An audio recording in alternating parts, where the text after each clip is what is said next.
both of these guys, and except Chicago King Dave as well. What's good, man? What up, Good to see you Ross? again. Good to see you too, my brother. Good, man. I've been busy. It's been a lot going on the past few days, but I'm here, ready to talk. Hey, I'm doing great. What's up with you? How you been? What's going on, bro? How you doing, my man? Doing good. Okay, so we're gonna jump right into it.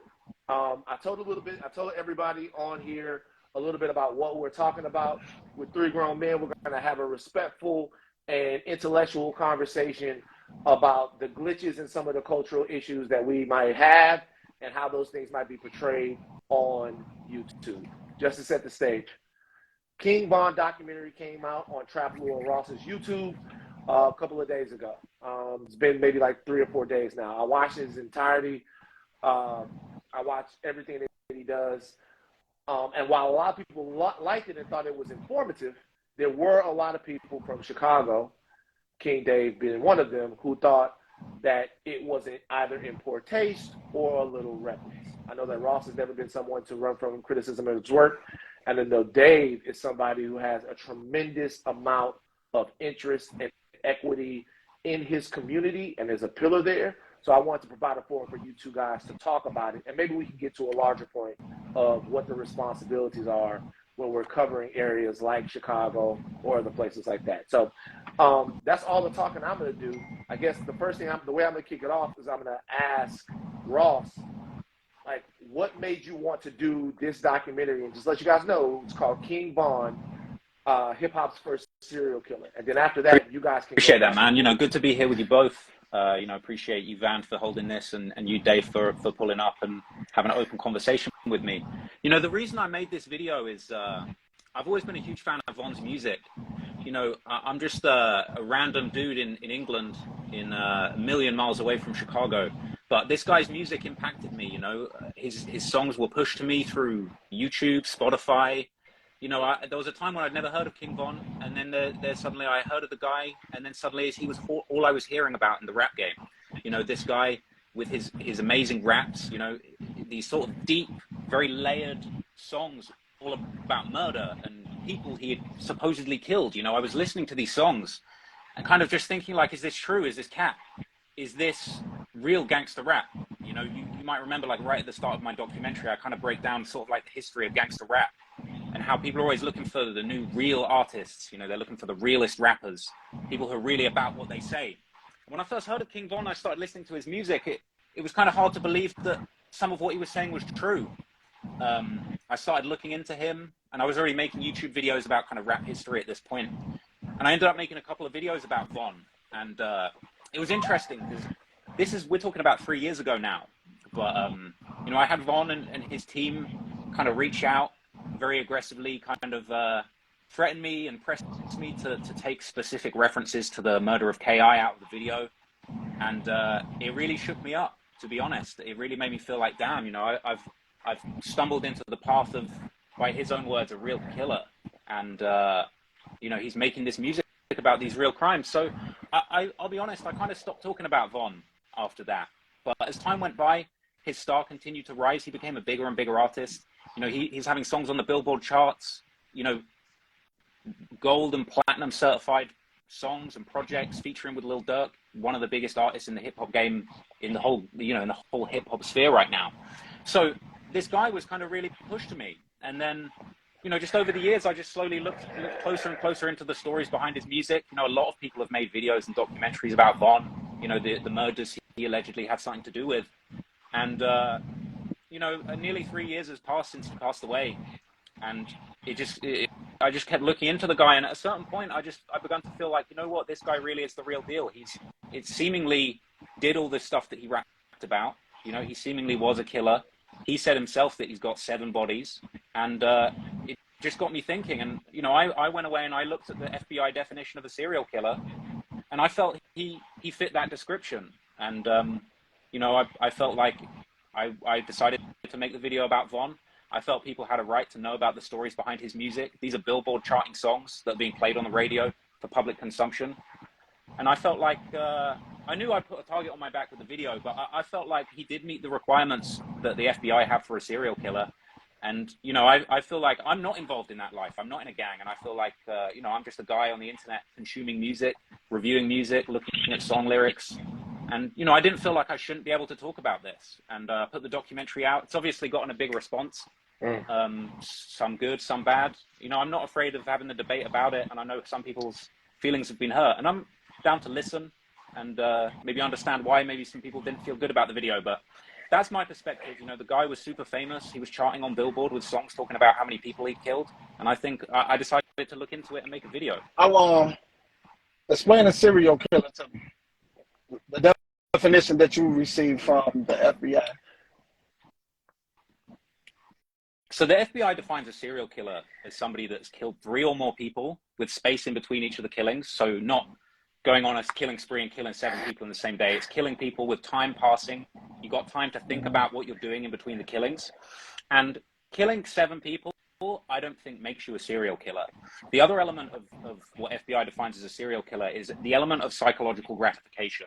So people getting something out of the killings, people getting a sense of self-esteem or a sense of excitement out of the murders, a sense of excitement about not getting caught. And I feel that really the time when Von could really be classified as a serial killer isn't when he killed all those people allegedly in the gang war. It's when he started rapping about it. It's when he started trying to convince the whole world that he had done this. He wanted the whole world to know that he had 7 bodies, as he said, and he wanted to continue killing people. He had that famous lyric where he said, killed some N-words, I'll do it again. You know, he allegedly put up $100,000 and arranged for FBG Duck to be killed after becoming a millionaire. So I think it's really not the fact that he was in a situation, you know, where unfortunately he was pushed into violence by circumstances of where he grew up. That's not what I think makes him a serial killer. I think it's unfortunate a lot of people are born into difficult areas and are forced to do things to survive. But I think when it came to Von, when he became famous and he became a millionaire, he kept wanting to tell the world that he had killed people. He seemingly continued to play a role in having people killed. I think FBG Duck is the prime example. There's also the example of Man Can't Get Right, an individual who obviously was kind of gunned down, and King Von released a song within a week of that murder talking about my killers are catching bodies for me. So it's kind of like, you know, I think he meets the definition of a serial killer, not because of what he did in the streets, but actually because of what he did when he got out of the streets. He kept pushing this narrative that he was a killer. He kept trying to arrange for people he didn't like to be killed. You know, when he was a millionaire, he didn't need to put a bounty on FBG Duck's head. You know, he could have let that slide, and he did it, and he tweeted about it, and he wanted everyone to know what he had done. So to me, it's those 2 elements that make him a serial killer. It's not that he killed people. A lot of people are put in situations. I mean, DaBaby, Gucci Mane, there's a lot of rappers that have been unfortunately put in those situations where they've had to take a life. And, you know, it's not the same as rapping in a bunch of songs that you're proud of killing 7 people and that you'll do it again and that they can't play with you. You know, that's how I see it, but I'm open to hearing a broader kind of perspective. My whole thing about it wasn't even like so much about King Von. It was about all the other cans that are being opened when these type of documentaries drop. All the other people that's been killed and people that's probably just sitting around that day, and you drop this documentary, then they go slide on somebody because you put a picture of one of their people in this documentary, and now you mentioning Von again. So it's like you re-wakening up the dead in Chicago. You know what I'm saying? So I don't even think you know probably how many shootings that video probably in caused since the day it dropped. How many bodies probably in dropped because of that video. How much more gasoline have been added to that whole big issue. Even though it's going on, every time it jumps into the people's eye, it gets bigger. And somebody else build up more courage to go out here and do and commit more killings. You know what I'm saying? So it's like, it's deeper than just Von. Like, you got to think about Von kids growing up watching the video about their father being a serial killer. It's okay, he rapped about it. Parents and they people couldn't explain music to them because being an artist, you're a character. So I think the people that's like you, that's not really in this, not really from the culture, Y'all take it as if, damn, this really Vaughn. Oh, this really such and such. These people be characters. You ever seen Famous Dex? He be two different people. The baby, he be two different people. So just because Vaughn was just tweeting, oh, I want to catch a body, he could have been talking about knocking down a female or something. You know what I'm saying? Or he could have just been tweeting it. That don't mean that these things actually really be going on. You know what I'm saying? Because it's a lot of people. Like I was on the phone with THF Zoo yesterday, right? Bezoo. Y'all don't even know these YouTube videos be having them people picking them up. Times when they spend time in the county and they fighting another case, y'all drop a YouTube video about a body. Them people come pick them up. He in the crib chilling or a little less sitting in doing his time. He getting picked up. All because of YouTube videos. And Vaughn didn't tell you, oh, I killed KI. I killed this person. I killed, it's all speculations, but I understand like your whole point. Like he put it out there for the people, right? But I just be wanting y'all to think about when y'all put these videos out about the people that's still living in these communities that's can possibly end up shot, killed, or just a whole nother war. And it'd be like, y'all make y'all money off YouTube, y'all get so famous that y'all don't even care. But at the end of the day, we got innocent women, grandmothers, grandfathers dying off of you because of YouTube videos. And no, I mean, because of me. Your video, I'm pretty sure it's sparked because I've been on the phone with people and they was mad about the Lil James situation. Like when you put the wrong picture up there, that created something. You know what I'm saying? Like you don't really know what really came from that. You know what I'm saying? Because you put that body on Vaughn. Now they slide on somebody from O Block and they ain't kill somebody over there now. All because you put the wrong picture up there. But you ain't gonna feel no sympathy from that. But that mother, that father, that daughter, that son, they gonna feel all of that. You feel what I'm saying? And I don't even want to say like no hater, like I'm knocking your video because I'm really not knocking you. I understand what's going on, and I told you. If they get online and these rappers, they tell on themselves. But my whole point is be thinking about the bigger picture sometimes. And make sure you got real facts. Because if Bud didn't tell you this, you're right, it's all speculations. But just know you keeping the wars alive with everything that's going on. When you mention those 10 people, just know it's people on the other side sliding now. They probably weren't even thinking about sliding in O Block because why? They got other options. But now when you go mention Vaughn and they killed little such and such, guess what? Just know they were sliding. And people like you do be the cause for that, bro. And I just want you to know why you make all your money and you chilling in the UK. Keep that on your mind. And make sure that you putting some reserve funds away and you be sending money back to these neighborhoods to help bury some of these babies. Because that's how deep it is. Because it be a lot of babies getting buried because of YouTube videos. It's a lot of people getting locked up because of YouTube videos. And that was my whole point with my video. So I'm gonna jump in real quick right here. Two things. Number one, I'm gonna say something for the people in the chat. I see Balo down there. I promise that this will be a conversation between these two guys. If Ross wants to talk to Balo later, or if that's cool with these two guys on the live, I'd love to have them in. I see what you guys are saying, so I'm not ignoring y'all. I do want to come back to Dave real quick and ask Dave something before we go to Ross. Dave, I think there's going to be a lot of people that are going to have, I just asked you this, are going to have a hard time believing that there's anything outside of a specific culture that exists in Chicago that can be, that the violence there can be blamed on. Now, I was down there, I talked to you, and it seems like for people that grew up in certain parts of the city, there's just an understanding of how things go. So it's your belief, and before I move on to this, I'll say one more thing. It doesn't seem like any other rappers from the areas that they don't want. It seems like part of their reputation and part of their personal identity is to let people know the stuff that they're doing. So I guess what I would say, the first thing that would jump out is it okay when they say that they're killers and they want to kill people and slide on their ops, but not okay when somebody else who might be covering them says that that's what they said? Like, what to you is the difference there? Is it the fact that they're in the lifestyle, or is it the fact that guys like Ross It's both. People don't have any connection to Chicago? It's the part with the rapper telling on himself, you know, as I spoke about. But it'd be more of the instigating to me. Like, you ever been in a situation that was kind of like, if somebody just shut up and it diffused the whole situation?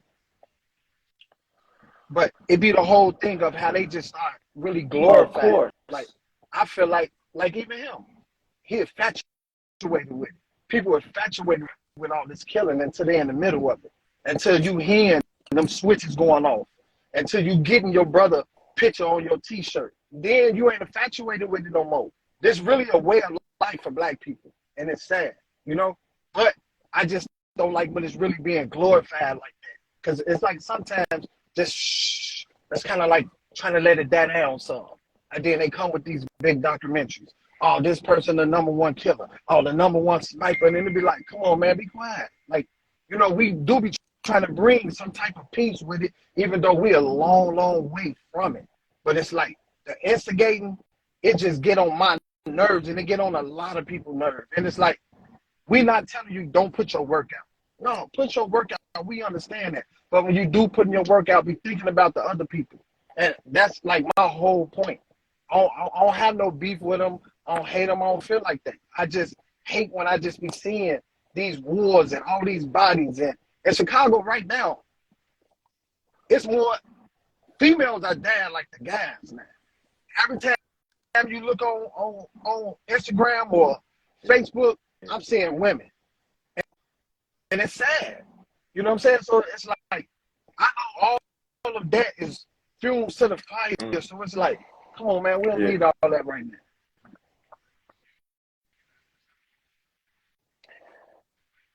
Ross, you got as much time as you want to respond, and I'm gonna come cool. back. So, I mean, Dave, listen, I respect where you're coming from on several of your points, and I think that you know, I understand why you feel this way, but I think my perspective is just slightly different. I do disagree with a lot of what you just said. I think the first thing that I got to say I disagree on is, you know, the idea that people are sliding behind my video.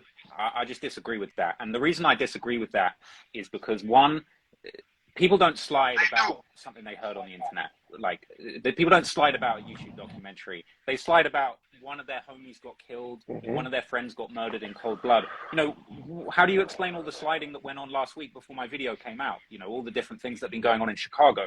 You can't really take that stretch and blame it on me and say people are sliding about my video. Like, I'm not exposing information that's not already out there. Like, this is all stuff that was on King Von's Twitter, in King Von's songs. I think the idea that you're going to try and pin violence on me is a bit of a stretch. And I know this is what they do this is what a lot of people have done to DJ Akademiks, as far as, like, you know, the war in Chirac being responsible for the violence. But if you just look at the chain of events, like, the violence has already occurred before I turned up and started looking into it. Like, I wouldn't even bother Googling somebody's name if they weren't already implicated in these situations, right? So it's really a case of, like, the violence was already going on. I'm just here reporting on it.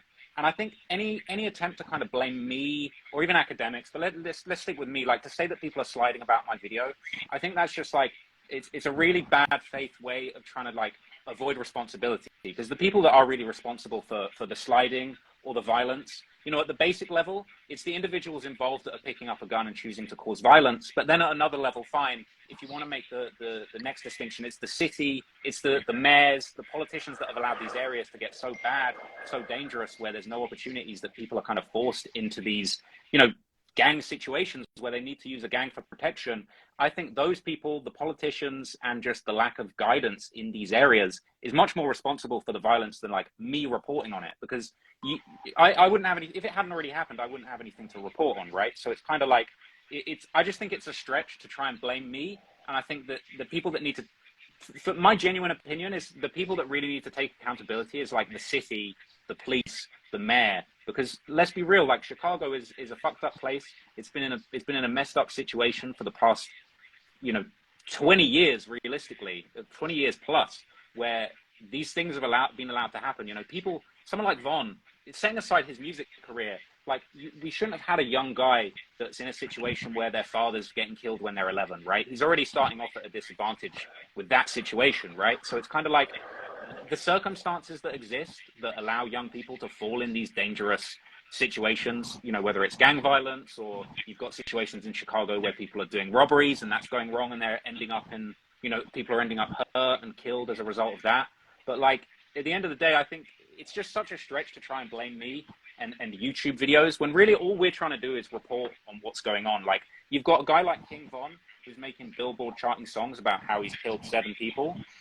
That's really glorifying the violence. You got the guy that's literally committing the murders, rapping about it, getting paid. He's a millionaire. Listen, bro, like I make a bit of money. I'm not a millionaire. I'm nowhere near a millionaire. Like King Von was a millionaire wearing APs and diamond chains off the back of allegedly killing people and rapping about it, right? So I don't think I glorify it. I think in my video, I'm actually very careful and very thoughtful when it comes to saying, you know, you said you watched the whole video, so I'm sure you saw it, but there's a section in the video where I explain, look, let's take a step back before we get into this and look at why these circumstances were allowed to happen. You know, I talk about King Von being born into a difficult situation, losing his father at a young age, losing a lot of his friends at a young age. You know, he himself says that seeing his friend White get killed in front of him turned him into a demon. And it's like, these are the situations, like this messed up environment in Chicago that's been allowed to happen by the city and the state and whoever else is responsible for things getting so bad. You know, those are the things that turned people into demons or fucked people up. I think to say that people like me that are reporting on it and just trying to give perspective about what's going on in these Billboard charting songs, you know, a guy's going to turn on the radio and hear a guy talking about he's got 7 bodies. I think we all have a right to know whether or not that's true, what the stories are behind that. But I really struggle to agree when it comes to suggesting that like I'm responsible for the violence. And I think people that watch my video all the way through, I think you can see I try and approach this topic with a responsible tone. I try and say, look, there are reasons why things are so fucked up in Chicago, especially if you watch my video on the murder of FBG Duck, where, you know, set aside the whole serial killer for a minute. My video on the murder of FBG Duck, I say in that video numerous times, look, you got 5 people here that committed a heinous murder, but these are 5 people who grew up losing all of their best friends, and they were pushed into this situation where it was kill or be killed. So it's kind of like, I think there are people that glorify this kind of stuff. I think you've got channels like Hip Hop Daily, where you've got dudes that are basically just using a robot voice to just fucking, you know, make the easiest, cheapest, most sensational way of cashing in on these bodies. But I'm not one of those. I try and approach my topics very responsibly. I try and do the research the best I can possibly do. And I'll admit, my video had a couple of mistakes in it, a couple of wrong pictures that we got fixed, but that's facts. And I'm willing to admit that, but I don't think that it's fair to say that, like, you could say that my video is responsible for violence. You know, the majority of my videos on gang conflict, I'll usually end the video saying the violence has to stop. You know, if you ever see my project on the Jacksonville gang war, I end that video by saying this has to stop. We got to try and find a way of improving things in these areas. And I think that it's just a stretch to necessarily say I'm responsible or I'm stoking it, because if that's the case, then why was everybody sliding before I dropped my video or before I was making YouTube videos? This has been going on for decades. So that's my view, but you know, I'm interested in your response. All right, I'm gonna jump in and throw one more question back to you, just like I did to Dave, real quick. So the societal conditions that exist in Chicago and the culture that exists in parts of Chicago that kind of perpetuates this cyclical violence, obviously those things don't have anything to do with Trap Lord Ross or with any video that you might put up. We can all say that, right? That goes for any place. But do you see any merit to the idea that there might have been somebody somewhere, because the video already has 1 million views. And when I watched it, obviously you're good at what you do. It's incredibly well done. But when I watched it, I knew that this would be a big video. It'll probably get to 5, maybe even 7, 10 million views. Do you see the possibility that there might be somebody that goes, you know what? I forgot about all of this, or I haven't been really on this, or this hasn't been top of mind, or look at the amount of people, or when you see a picture of somebody that you love that might have been X'd out by the other side, that puts a battery in your back. Do you see that as a possibility from your content? And if you do see it as a possibility of your content, what is the overarching value of your content that you feel like undercuts the notion that there's even a possibility that it can lend itself So I to personally actual don't violence? believe that at all, like straight up. I just don't believe that, because if that's true, Okay. then by the same notion, you got to tell the Chicago Tribune to just stop reporting complete media blackout on every murder that happens in Chicago. Because bear in mind, the majority of the names, information in my video, it's clippings from the Chicago Tribune, Chicago Sun-Times, original reporting on these situations going on. You know, you can't just suppress the facts. Like, if somebody gets killed, you can't just have a media blackout and say nobody can ever talk about that this ever happened in case violence continues to happen. And we all know as a fact that if somebody gets killed in one of these conflicts, it's not that people aren't sliding on the Chicago Sun-Times.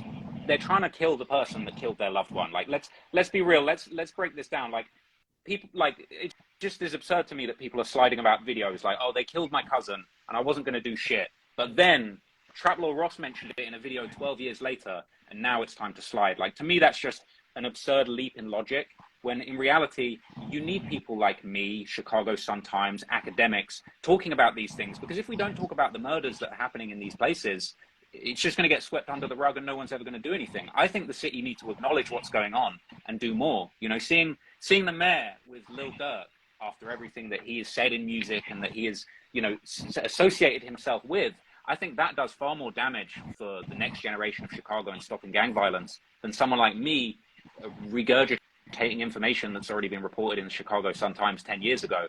But at the same time, I can totally understand if the one thing I can walk down on what you're suggesting is that I can understand why it would definitely hurt people's feelings if somebody that they lost many years ago in a gang conflict is being mentioned again, that maybe they've forgotten. It's maybe opening that old wound. I can understand why that might hurt somebody's feelings, but at the same time, this is all derived from a guy, King Von, who was on songs talking about he killed 7 people, his own words in his own songs.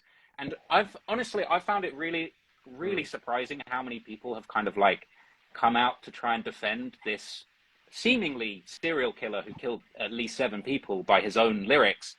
And no one spares a thought to the young black men and women that this guy allegedly killed. You know, nobody wants to spare a thought to the families of the people who Von allegedly took away. You know, I've got in my video, you've got once Von dies, you've got the relatives of the people that he killed celebrating. And it's kind of a case of like, it does kind of like, it's kind of crazy to me that so many people are coming out trying to defend Von when, you know, the reality is this is the guy that was killing people. If people are sliding, it's because this guy killed one of their friends. It's not because me or the news or Akademiks are talking about it. And that's the way I see it. Maybe not everyone agrees, but that's my perspective. So, I mean, Dave, he making good points. He's making, the only good you got a point, strong point of view, I feel Dave. like he don't know. He's just not aware of. Clout is the biggest drug in the world right now, besides fentanyl. These people are literally watching your videos like yours, or watching CNN News, or watching Fox 32 of murders, going home to watch the news to see their work being displayed. Just know there's somebody right now thinking, I want to be on that Trap Ross video. Let's go out, do these murders, talk about it in some songs, and hope that they can get your attention. They're craving this. And you can't tell me that you don't know people is craving this, man. As intelligent as you seem, and I know you are highly intelligent. I can tell. I definitely can tell by your work, that documentary.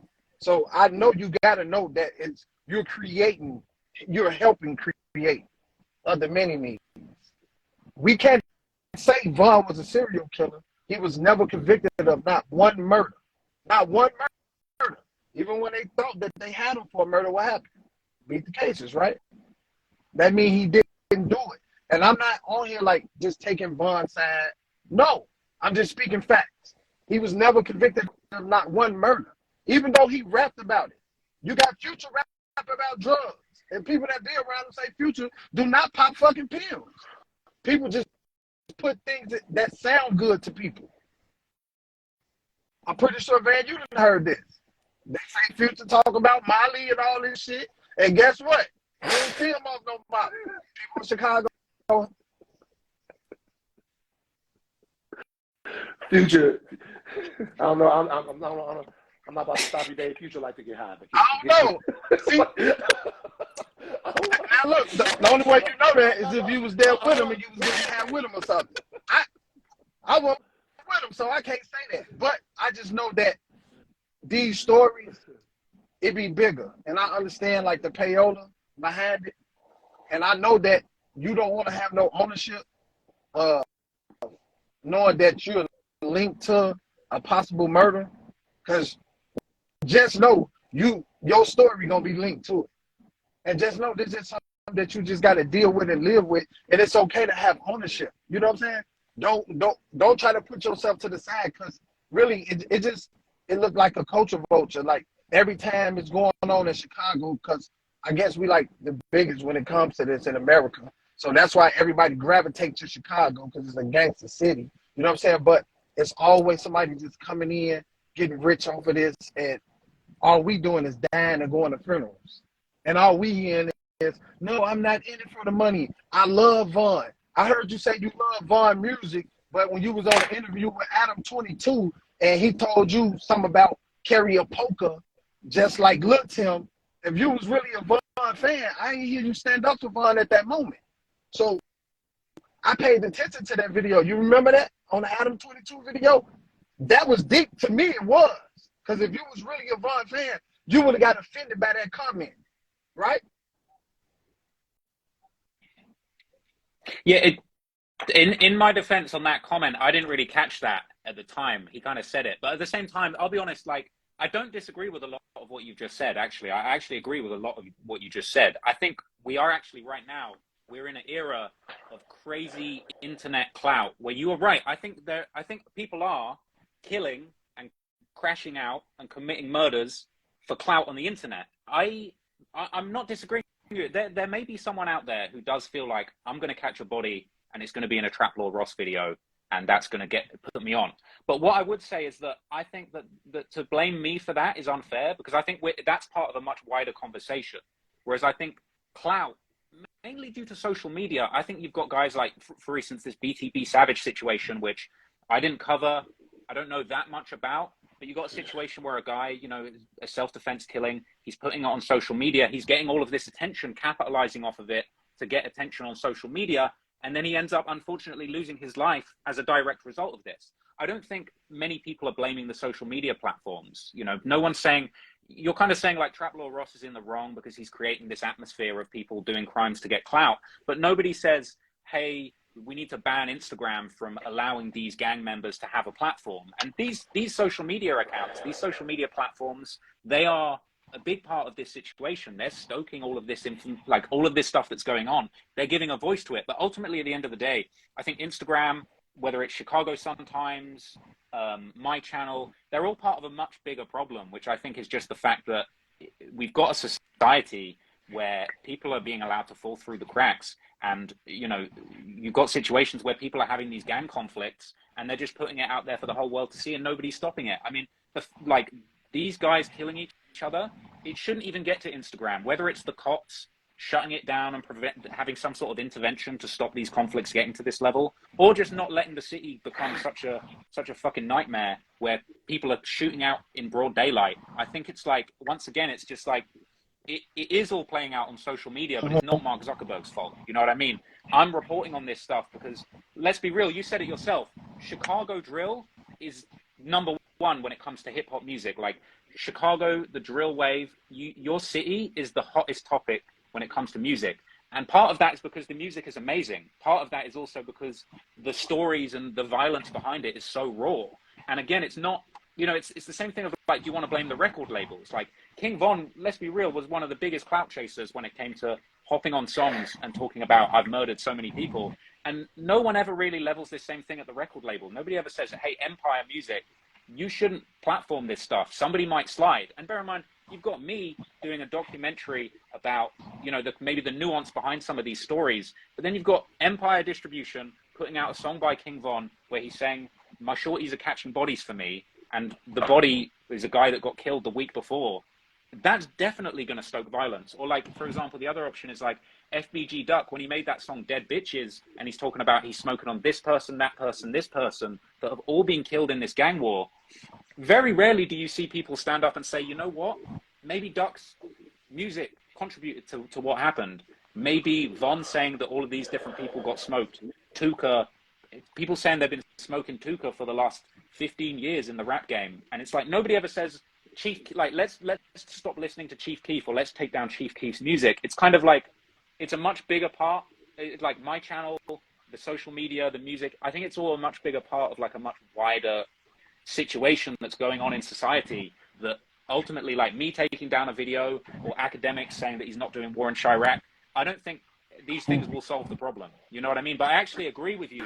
But I think we're in this fucked up clout era where violence is essentially being rewarded by clout and attention. If you come out and you're the new rapper and you say you got 3 bodies, even DaBaby, when he came out and it was like he had the self-defense shooting, that blew him up. And that's actually a fucked up state that society and media is in. But I just don't think it's my fault. I think I'm at the bottom of the pile talking about this crazy shit that's going on, So but I don't think it's my fault. I'm not putting everything on you. I'm not. I'm just telling you that you are a leaf on the actual tree. That's all I'm telling you. But the really big issue that I have is that everything that you gathered was just from the internet. Like, you didn't talk to nobody. You know what I'm saying? Like, you didn't interview not one person. You didn't come to Chicago and sit down like a van would have did. You know what I'm saying? So that make it like it's not authentic to me and the people. You know what I'm saying? Like, you speaking on things and you ain't talk to not one human being. Everybody you talk to is from the UK, and you want us to respect the work. That I can't lie, it was immaculate. Had look, it was off the chain. But like, you probably spent a couple $100,000 on it, but it's fictional. It's no real people. So you going off everything that you're being told from someone that hasn't even spoke to this person. So that makes it like a ghost chasing a ghost. It's not really, don't exist. So now then you put a serial killer, that's deep. That's like a dude raped one person, but you call him a serial rapist. He only raped one woman, and that's not good. You know what I'm saying? But that's deep though when you get to go a serial killer. Now we finna create a bunch of serial killers in the communities throughout the whole world. That video, because guess what? Everybody, because now they finna feel like I can be known like fun. I can be next to a dirt. I can have a record label. I can get $1 million because they gonna think this the way. Because you make it seem like it's just so cool with your video. You get what I'm saying? And I know you always say allegedly, but you also be saying that Bun did do these murders. So it be confusing me. Do you believe this yourself? Or is you putting it together because it's a plot for the people? You know what? Let me jump in one. Let me jump in one. And kind of just streamline one thing. The title of the video, because I watch a lot of your videos, and I think your reporting is pretty incredible for what you're able to do and how you're able to piece things together. I think it's a lot of it's very informative. I learned a lot. This particular video is one that the title is suggestive, which is a little different when covering this type of thing for you. I've seen videos in the past, and one video was like how Jay-Z got finessed, or how Jay-Z finessed Dame Dash, or something like that. But a lot of times when you're talking about the back and forth that might exist in some of these communities, the videos are kind of straight up. It's like, hey, Jacksonville's deadly gang war, something that we can all agree is happening. Or the murder of FBG Duck, how that happened. This video particularly, I want to get your answer as to why you felt the need to name it this, says King Von rap's first serial killer. And obviously charged the language in terms of like, wow, what a title. Rather than have this be the life of King Von, the street dealings of King Von, why was it important for you to use the designation as serial killer for Von? And what sort of journalistic conclusion were you trying to get to by naming it that? Why was that? Yeah, that's a really good question. I spent quite a few months putting together this video. Obviously, I know a lot about Von. you know, I've been a big fan of his for a long time, but also, you know, I've been following the situations and the drama surrounding him. I've covered him in the past. I didn't set out initially to do the serial killer documentary about him. I was trying to do his whole life story. But I'll just be honest, man. At a certain point, when I start putting it together, because look, he said in a million songs, I've got 7 bodies. How many bodies? I got 3 plus 4. You're going to need 3 hands to count my bodies, right? So look, we gotta just like, some of the arguments I feel that have been made recently are a little bit in bad faith. Like, we got to all just agree, Von was out here saying he killed 7 people in numerous songs. Like, that's not up for debate. So the purpose of this video initially was I wanted to go through every alleged body and basically debunk it or prove it and say, like, okay, he says in his song 7 bodies. Who are they? Let me make a list. Who are they? I did all the research I could. I found the most likely names. Because bear in mind, that picture that's going around on social media of like 11 different people that he's been connected to, it got reported as if like, these are the 11 bodies Von has. If you watch the video, I say, look, these are all of the names of the murders that Von has been connected to. Like, the purpose of the video was to basically say, true or false, he's on song saying I've killed 7 people. Who are those 7 and did they happen? And during the process of the video, like, I read every single tweet that man ever tweeted. Every single tweet he tweeted. I read the FBI definition of a serial killer. I listened to every single Von song that he ever did, every feature.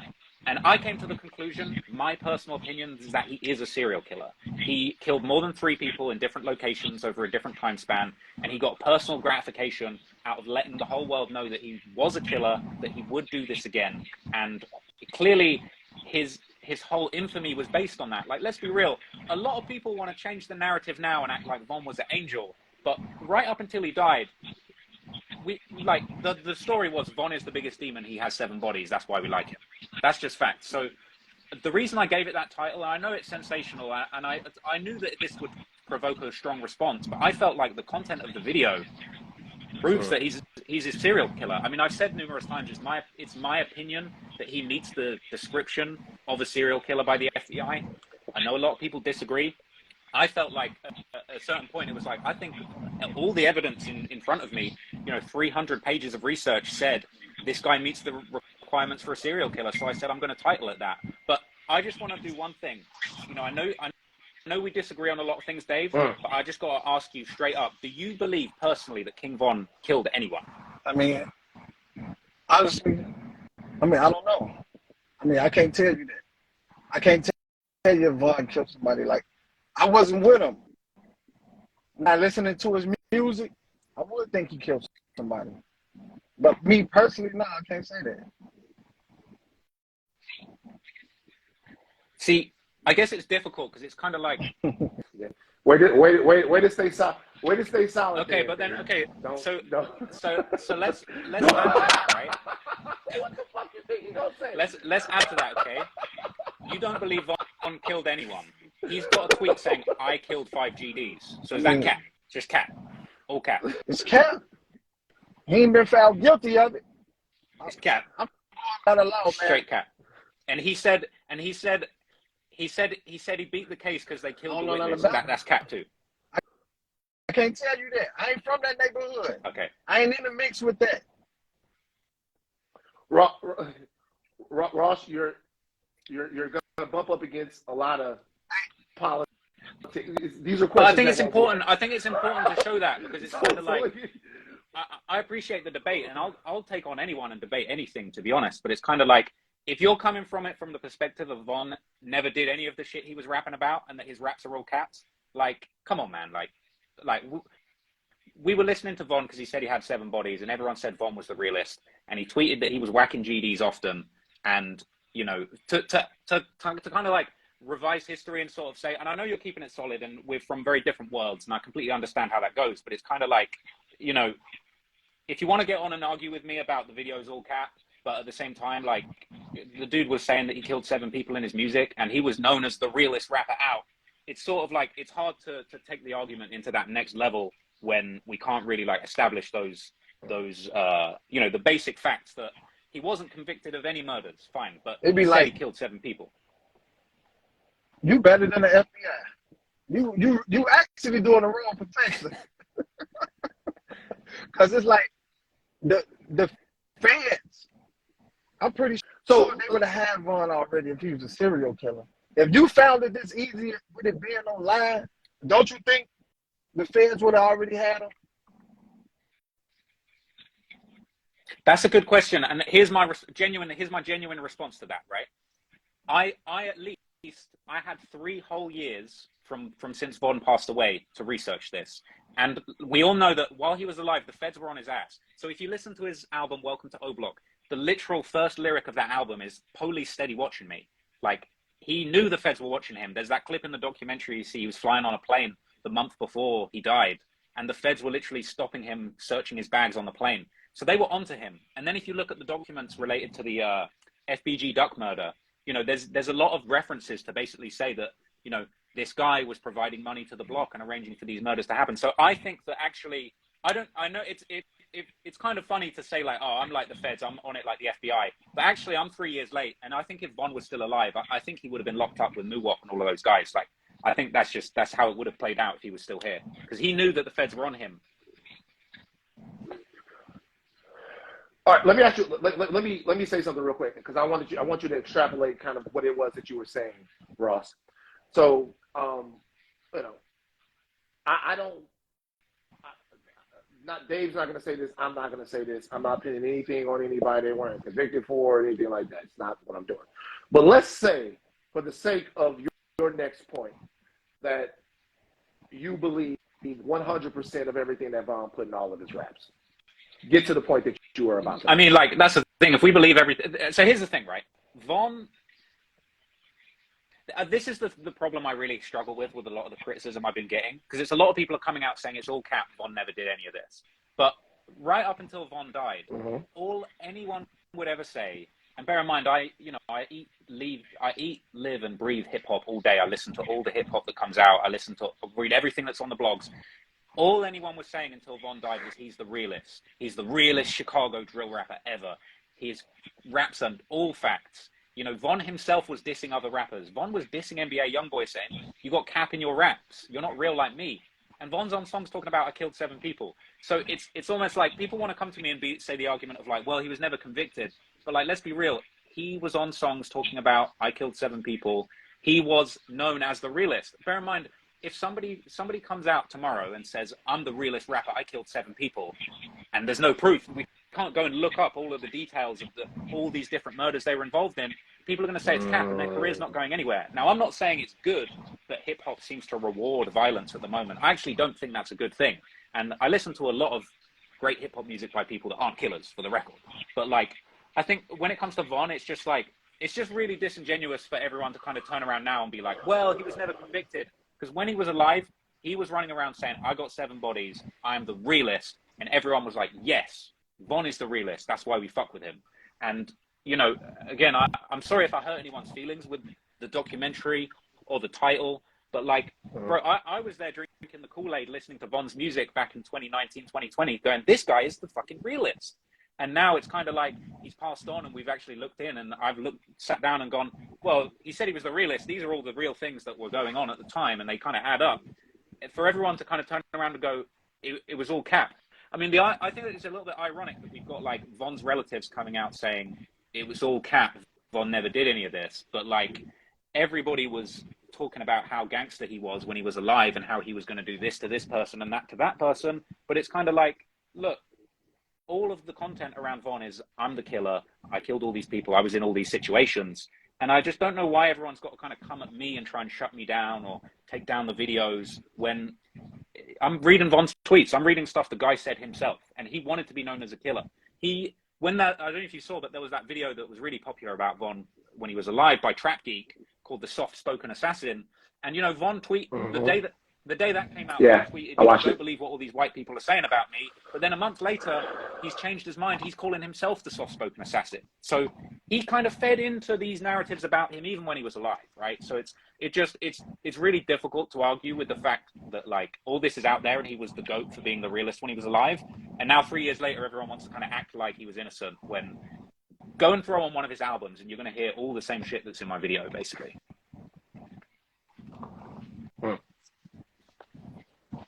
Dave, you got anything else?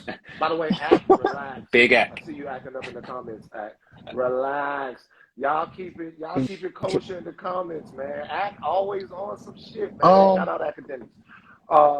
Dave, you got anything else? Tell me, Rose, like, what do you think of the culture? Like, what do you think the culture is? Bro, I love that question, man. I honestly, I think that the culture, it depends what culture we're talking about, but for me, hip hop culture has always been about success and aspiration. So bear in mind, right? A lot of people come at me, and I completely understand. They say, you're just this white nerd from the suburbs in England. You don't know anything about this real hip hop shit. And fine, you're kind of right. But at the same time, I grew up my whole life in this suburban English area, a million miles away from let's say the Marcy Projects or Jamaica Queens. But I grew up listening to people like Jay-Z and 50 Cent, admiring them. These guys are my heroes. And for me, hip hop was always about these guys that came from the most difficult situations. You got Jay-Z was literally, selling crack in the Marcy Projects, or 50 Cent was getting shot. They shot him 9 times. He's supposed to be dead. These guys bounced back from this and became multi-millionaires. Jay-Z's a billionaire. He became one of the greatest artists. In my opinion, like in 100 years' time, people are going to look back at people like Jay-Z as the great artists of this century. People like Jay-Z, 50 Cent. So to me, hip-hop culture has always been about aspiration. And let's be real, like young black men beating the odds. Because let's be real, look, I'm not black. I can't say that I've experienced the black experience, but I love black culture. I love black music. And, I don't think that anyone, some people say I'm a racist, but I just don't buy it. But it's kind of like, I think that these stories are so important. Yeah, I've not experienced the persecution that a black person has, and that's fucked up. But at the same time, it's like, to me, hip hop was always about black people overcoming the odds, making amazing art, amazing music, and making their lives better, moving away from the negativity. And I think that Chicago drill is in a really interesting space where, to me, Chicago drill was all about these guys that were in the most deadly, dangerous situations that you could possibly imagine. And they would talk about it in music, become famous, and get the hell away from those situations. To me, Chief Keef is the perfect example. He was in O Block around all of that shit, got famous through his music, and got the hell out of there. And then, to be honest, I would say King Von is the polar opposite. He was in those situations as deep as you could possibly be. He became a millionaire off music, and he couldn't get away from it. He kept trying to stoke the gang war. He, allegedly was putting money on people's heads. And in many ways, like, Von is kind of the antithesis of what I actually think that, like, the positive side of hip hop culture should be about. It should be about getting away from that stuff and making great art. But that's the way I see it. And I admit that, look, I make videos and I try and be as honest as I can, but I don't know everything about the situations that people go through in the hood. And, people say I'm a culture vulture. I would disagree with that. But at the same time, like, I really don't mean any harm. And I honestly, like, I admire and I respect and I have sympathy for the struggle that these artists that I look up to went through. But, I'd love to know from you, like, what do you think I could do, or what do you think, like, people in my position could do to, like, help or, like, promote more positivity in Chicago? Because I don't take any pleasure in the violence. So, shit, like, for real. I just want to say, like, I never had no type of hate or nothing towards you, right? I really respect the craft and everything. Something that I would like more would be to just have more facts, get more in tune with the people. That means something to the culture when you talk to us. You know what I'm saying? Just going off everything just out there in the universe, it upsets us. It makes us feel a certain type of way. You know what I'm saying? Like, what you afraid of us? Like, you love everything black, but you ain't talk to not one black person. So it make us look at you a little different. Like, just reach out to the people when you do these documentaries. Try and reach out to people. You know, you can send people a couple of dollars. It'll make it all different. And guess what? People still gonna complain, but it'll be better because you'll have some real facts. You'll have some real stories. You know what I'm saying? That's why you'll have somebody like me saying something about it, because it's like, man, this dude just got all this shit off fucking Instagram and some rap songs. That's bullshit to me. That's why I say it's cap. You know what I'm saying? I ain't get on here to tear you down. I'm not no debater or none of that shit. I'm not Van. He great at this. You know what I'm saying? I can interview people. I'm good at that. But I just wanted to hear your side, and I really wanted the streets to hear your side, because I'm part of the streets. You know what I'm saying? It's a lot of dudes from the streets. They tuned in right now. They want to hear what you had to say. You know what I'm saying? So I appreciate you. I ain't here to tear you down or none of that. I don't want to see you not eat none of that. You know what I'm saying? But I do appreciate you explaining yourself. It meant a lot to me, you know? Word, word. That's what we're here for. I do want to ask, I want to follow up with one thing with Ross. A vulture, when people say culture vulture, I think it's an interesting term. A vulture is an animal that scavenges on something dead. It swoops in when something is dead and it eats off the bones of something, right? So the term culture vulture is literally one of the most sinister things that anyone can be called, because it implies that you're eating a culture that's in peril, that's struggling for its life, that you're trying to get the meat off of it. If you are in fact not a culture vulture, which once again, I watch your videos. I don't think that I think you're a culture vulture. I've never thought about it, but I don't think you are. But if you're not a culture vulture, what would you say that Trap Lord Ross does to add to hip hop culture? You talked deeply about how you like hip hop, what the effect that it's had on your life. Like if I were pushing back on you, I would say Trap Lord Ross doesn't break any artists. Trap Lord Ross doesn't necessarily promote any music. It seems as if, just go with me here, that someone could make the argument that you are picking off the bones of hip hop, that you're highlighting things that are either necessary, negative or sensational. Now, I find them to be, I mean, I think a lot of people do that, but what would you say to people that said, well, by definition, you are a vulture because there's not much there that enhances the culture, or you don't add to it? Yeah, Do you think that's a I fair don't think it's a assessment? fair assessment, because I mean, you also made a show, right, Hip Hop Homicides, where you talk about these things, and I assume that your intention with Sure. that is to kind of contribute to the conversation around these topics, these very important situations and stories in the hip hop history. And the way I kind of see it is that, like, yeah, sure thing. Can I add? Can I say something about that show? Mm. Show was about victims. So for Hip Hop Homicides, and just so we clarify, so for Hip Hop Homicides, I sat down with 8 mothers who got to tell the story of their sons and daughters.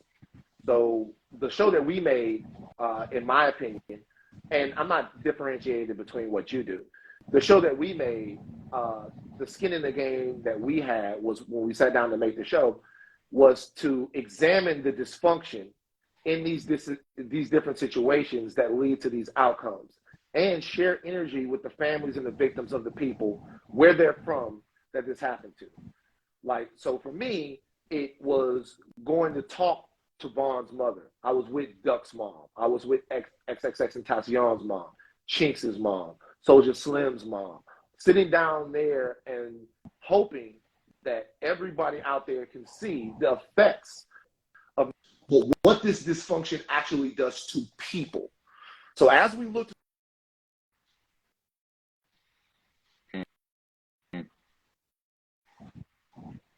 through those cases, we definitely tried to see, okay, how did all of this happen?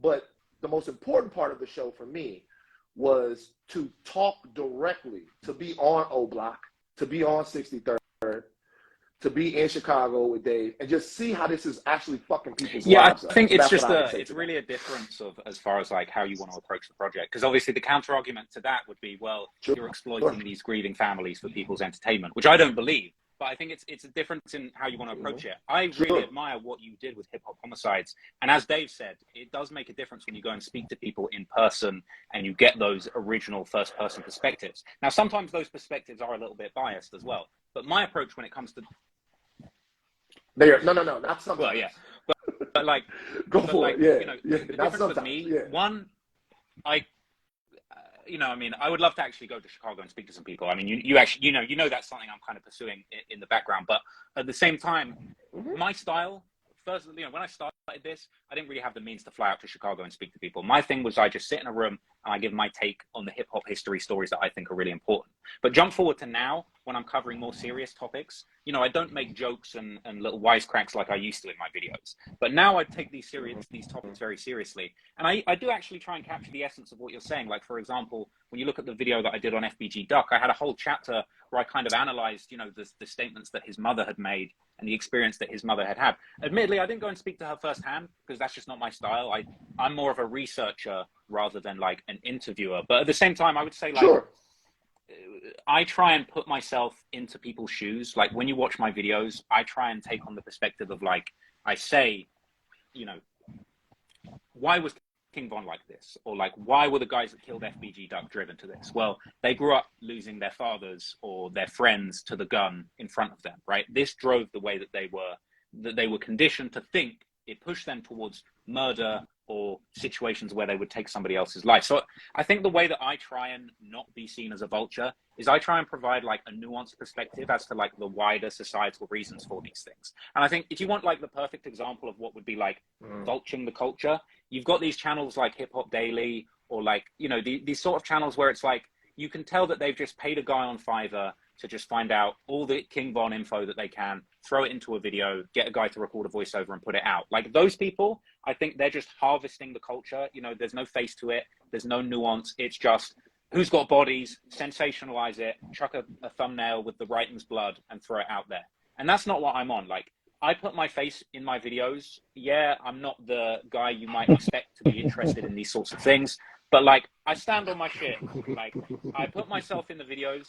I give my perspective, and I really do try and say, like, if you watch a lot of my recent videos that are on murder and death and gang situations, like, I will always try in those videos to say, what are the reasons for this? Like, this needs to stop. How can we get a greater understanding? What could the city do to improve this? And I personally think that kind of like is what sets me apart from those people. And like, I'm never gonna, if someone thinks I'm a culture vulture, I'm never gonna convince them otherwise, I don't think, with my words. But like, I feel with my actions deep down, like, I know I actually give a shit. Like when somebody says to me, like, you know, these situations are fucked up and people are hurting over the people that have died, like, bro, this stuff affects me. You know, I don't take it lightly that I spent, you know, 2 months looking into these situations with King Von and all these people that passed away.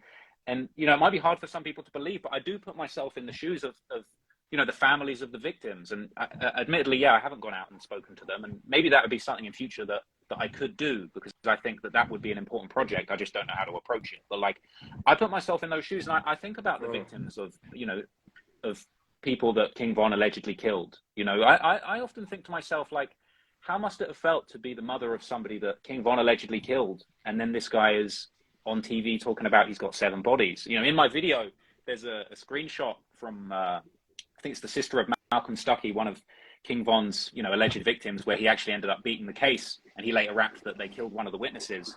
But like, you know, there's a social media post from the sister of Malcolm Stuckey saying, I'm disgusted that this guy, he beats the murder of my brother and he's now out here making songs. Like, you know, I see something like that and that I feel the hurt, but I also feel like that's important to be put out there, because you've had, you know, how long was Von's career? 2-3 years of this guy running around saying he's got 7 bodies and he's smoking Tuka and he's smoking this person and that person. And there's never been a voice given to, like you say, the families of these people that were his alleged victims. And I think, not to go too hard at anyone, but like, I think it is kind of disrespectful to those people that are grieving their loss for people to run around saying Von did nothing wrong and he didn't kill anyone, where fine, he wasn't convicted, but like by his own words, he was a multiple killer. And no one's been found, you know, no one's been caught for some of these murders that he was alleged to have done. And it makes you wonder how the families feel and kind of what the knock-on effect of what he did is. So it's sort of like interesting that people kind of focus so much heat my way, but it's almost like there's zero accountability for Von himself. Fine, he wasn't convicted of the crimes, but he became a millionaire off bragging about them. And I even look at someone like Lil Durk, and, you know, I sometimes wonder how he sleeps at night making songs like Should Have Ducked, making, you know, oh my God. Making songs like Should Have Ducked. No, is that an unfair thing to say? Right. No, go for it. No, look, go for it.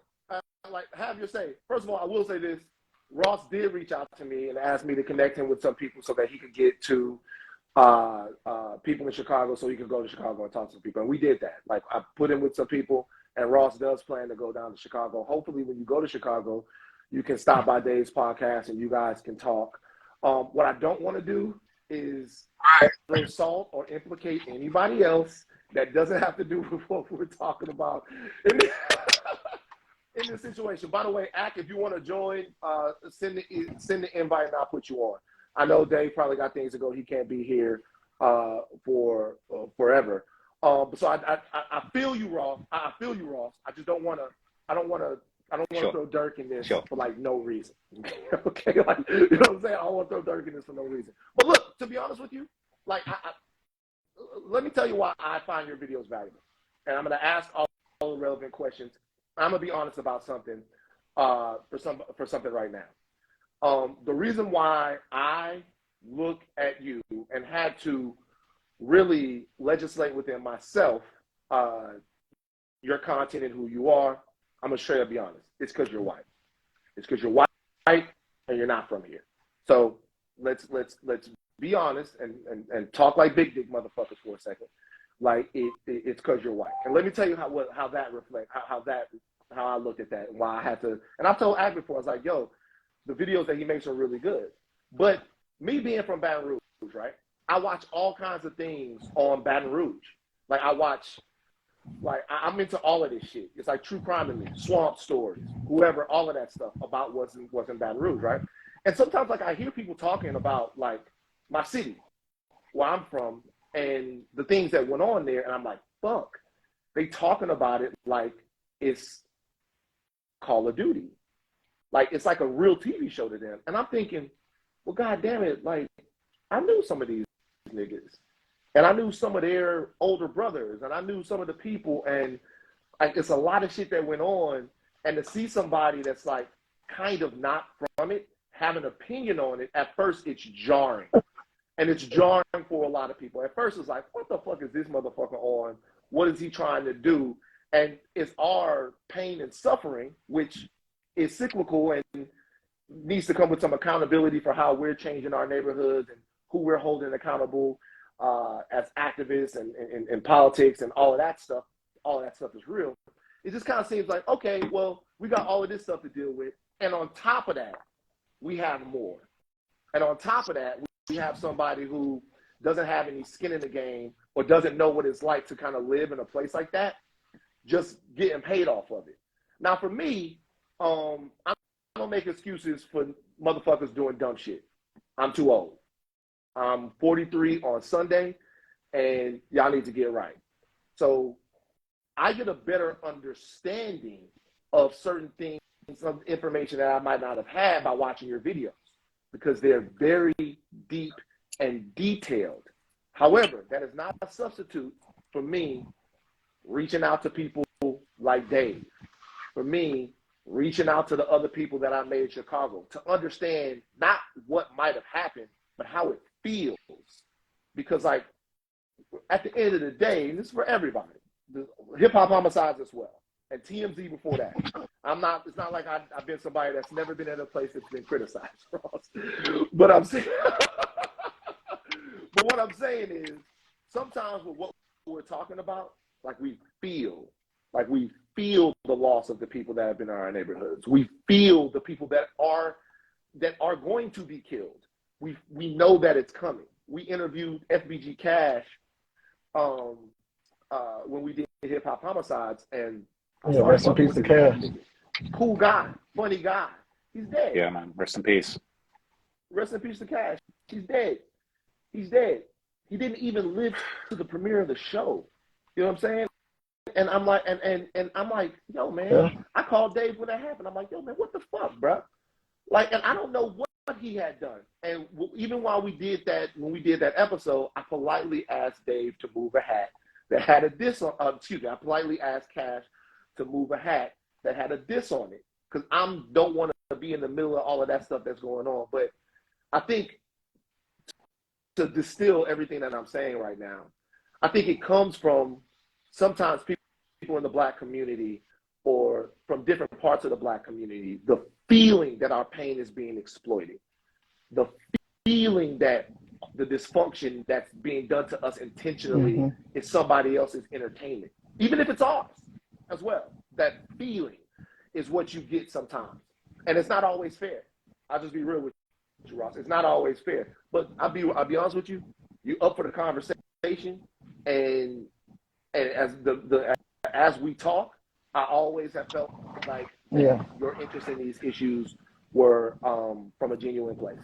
And and the reality of it is that that not everybody is going to agree, but you For got to real, do your man. thing. I appreciate both of you. Like, even, there were a lot of things me and Dave disagreed on, but there were also things that we agreed on. And I think that we all agree that, what's going on in some of these places is not good. I'd love to know if there's a way that I can contribute positively.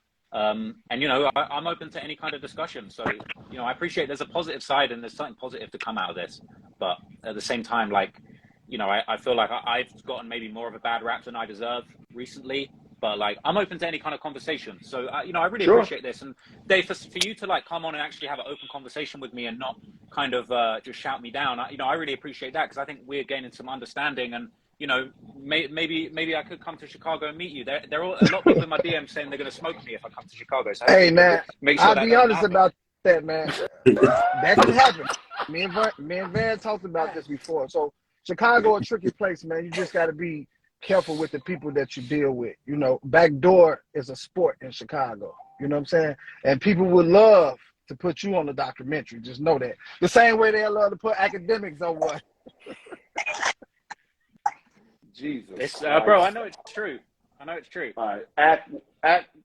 They was asking for you. No, I'm gonna be honest with you. I enjoyed this debate. I'm gonna be honest though, because I've been in a bunch of these before and I've never shied away. I think the context and the pretext that y'all were debating on was just like, I warned Traplo Ross, but I was actually wrong. There's like zero way to defend Vaughn in the majority of things you talk about. You're either gonna have a bad faith debate about Vaughn or be completely delusional, or you're gonna have to be forced to be acknowledge certain uncomfortable truths. And to be honest, like salute to my man Dave, but like the moment I heard he said yo, maybe when Vaughn was talking about bodies, he was talking about the chicks he smashed. I said, oh, we got it. Like that's being willfully ignorant. It's being willfully ignorant about, if people in the UK could read through and decode what this person's admitting, and it's also matching up with actual crimes. Brother, you can't tell me you're on the streets of Chicago and you're thinking you're playing games. So now we're not even having a debate. Now we're not having a debate. Now we're having a okay. And by the way, this is the easiest thing. They do it to me too. When we can't debate you, we're gonna just say you're the police. We're gonna call you cops. How can I be a street nigga and get on here and say he bodied somebody? So I'm supposed to be like, oh yeah, he killed the motherfucker. When you in the streets, you don't tell it. You don't talk about no shit that's in the streets. You don't get on the internet and talk about that. That's where I come from. So I would never get on here and mention nothing about nobody bodies or nothing. Even if I was right there when they murdered the motherfucker, I'm not going to speak about it. Well, that's what I'm saying. The conversation is disingenuous, because you come into the conversation saying that what Traplo Ross did and framing Vaughn as a serial killer is unfair, when in reality, Vaughn is not the victim. The 7 people, or however many, that he may have been accused of, or to be the suspect of being killed or killed, those are the victims. So you're he was a victim. The victim is not Vaughn. And Can I be real with you though? If you watch Ross's video, it doesn't come off like that. And this, to me, I'm gonna ask all of the relevant questions, but I've watched the evolution of Traplo Ross's video from the time that he was painting his face like 6ix9ine to the time to where I actually believe that he's become one of the most thorough, one of the most digestible, and one of the most noteworthy documentarians, period. And I tell people this all the time. If you watch the whole video, there's no way that you come away with the idea that King Von is a victim of life and circumstances. That's what I mean to say. And that's what I mean to say. Like there's just let me finish acting. I'm not gonna talk this, but the whole beginning of the video is an interrogation and an explanation of the circumstances of King Von's life that might have led him to becoming some of the things that people think. No, absolutely. Most people that come from any impoverished background or any background or area where there's a lot of violence, they're probably a victim of that. That's not what, obviously if you watch the whole thing, you saw somebody who kind of maniacally enjoyed the fact that, he had the power to kill and that he did kill and bragged about other killings and then bragged about inflicting hurt and pain. That's a little bit different. But, even beyond that, that's what I was just saying about even this debate. I'm like, if you're going into it saying that, everything was wrong, I think that's also being not only disingenuous to, like, we got common sense here. We're not gonna, like, we don't have to be police, you're right. We don't have to solve crimes. But if a dude is basically just giving us all the clues and it matches up with everything, like, come on. We don't gotta admit it, but it has to be understood at least. So then when you start moving the conversation, and by the way, I've been in a bunch of these conversations, it always stops here. My approach, which is a little bit different than Traplo Ross's approach, is I'll admit some culpability. And what the culpability I've always admitted is that, by the way, what I do in Traplo Ross does is slightly different. When I did the war in Chirac, I've always told people I would never do it again, only because I did it in a satirical approach. I gave nicknames, and some of those things, when dealing with a lot of pain and hurt, you should probably remove. Okay, so I've always said that wasn't the best way to do it. Right at that time, I felt it was. In hindsight, I would have done it that way. But I still defend, whether it's me, Traplo Ross, or anybody else. Like, you got to realize, like, King Von made a whole a career worth tens of millions of dollars off of these crimes and bragging about all the violence he did. You can't tell me that because he's entitled to that, the victims don't get any type of, by the way, imagine being a victim or a family of one of the victims, and the dude who allegedly did something to your relative is the biggest rapper from your neighborhood. There is no like, payback for that. They don't get anything. So it's kind of like, it's odd when y'all point out, like, yo, you're not from Chicago. How could you talk about it? You're from the UK. How could you talk about it? Well, it's always thinking about the person who's probably already inflicting all this violence. Nobody, like, the whole conversation we having, it would be different if we start talking about the 7 people, right? But most of it is about Von's image. Did he do it? Did he not do it? Is he charged? Is he not? What about the actual people who clearly were victims? Okay, what about the people who he built a career off bragging about them being dead? What about that, right? Because there's a bunch of those people. Are we ever going to talk about that? And then the last thing, because I want to just suck up all the air in the room, the last thing always comes to this. I love these conversations, and I always get to I always like to join them because I want to show that we need to progress. Like, for example, if we're all, and that's what I was saying about being disingenuous to a conversation, if no one's willing to concede, we're just going to be here just like talking at like brick walls.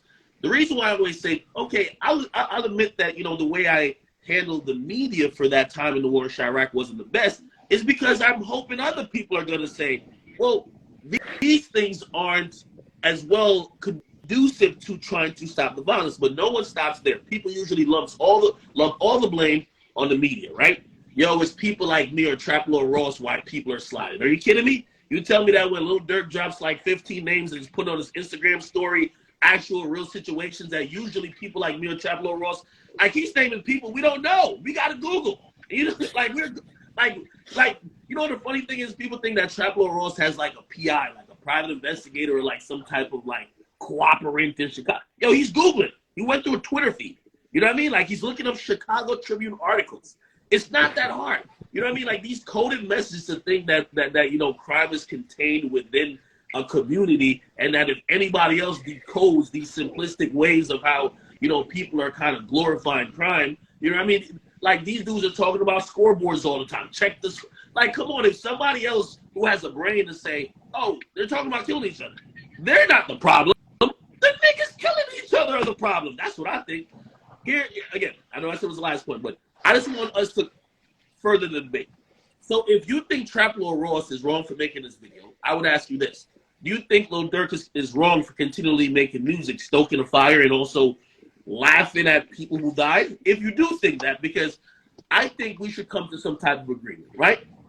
Because I've seen somebody even write an article recently. They're like, yo, Akademiks still has the war in Chirac channel. Would you then say that all music that stokes the fire, or YouTube videos, or YouTube commentators who are instigating, according to you, would you say all of that should be banned, not only by whether it's YouTube, maybe platforms, Spotify, Apple, Pandora, Amazon. Also, should we then hold the labels accountable? They should not be giving out tens of millions of dollars that's funding black genocide. Do we ever get to there, or we just stop at Trap Lord Ross made a 3-hour video, and you know what? Yes, clearly it's bringing a problem. I look at it as it brings it into focus, right? And I don't think it brings it into focus just for the aspect of like glorifying it or some voyeuristic like weird shit. I think it also brings it into focus to say, while you guys laugh and dance to this drill music, that sounds really good. Should Have Ducked is one of my favorite songs. I hate to say it, but it is. That shit is celebrating Black Death. So what do you want to do? Are you going to then approach the mayor? And I'm not talking about you specifically. I'm talking about us collectively. Are we then going to start approaching the mayor? Real quick, I want to get. So let Dave get in there. So, AK, I want to say this, right? Yeah. So you mentioned Dirk. When Dirk put these lyrics out here to the world. When Dirk put those lyrics out there and people sliding, he a street nigga. When Trap Ross or you start speaking on it, it's like these niggas nerds. That's how the streets looking at it. And it's like when y'all create these videos and niggas slide to y'all videos, street niggas like, damn, y'all slide to these goofies? Y'all listen to the DJ Akademiks? Yeah, you gonna slide to Dirk, it's different. He a street nigga, so it's like, it's a disconnect there because it's like, y'all don't understand us and we don't understand y'all. These niggas, they really in the midst of this shit and you not. They not laughing and making no jokes when they slide. Y'all laughing, making money when people die. So it's a big difference. So we looking at DJ Akademiks like, you ain't even been in the middle of this shit. You don't even understand none of this shit that's going on. You making all the videos, you talking all this gangster shit, because I see you talking about a lot of motherfuckers, and you talk a lot of gangster shit, but I know you ain't no gangster. And that'd be weird to niggas that's from the streets, that's really killers, that's really out here, when they hear somebody that don't do this talk like that. So it's like, hey, brother. Hey, wait, hold on. Not to cut you off. Right, so hold on. Real quick. I want to make sure that something happens here. The three people on this live right now, I fuck with. I get all kinds of shit for fucking with that, but I've been fucking with that. I fuck with Dave. I fuck with Ross. I want to make sure that in the midst of this conversation that we maintain a certain level of maturity, respect, and reverence for each other. All right? I just want to make sure. Ross is in England. He came here to do this. Dave is in Chicago. Ak is in. I'm not gonna drop his location because he got too many options. I'm in Los Angeles. I'm in Los Angeles.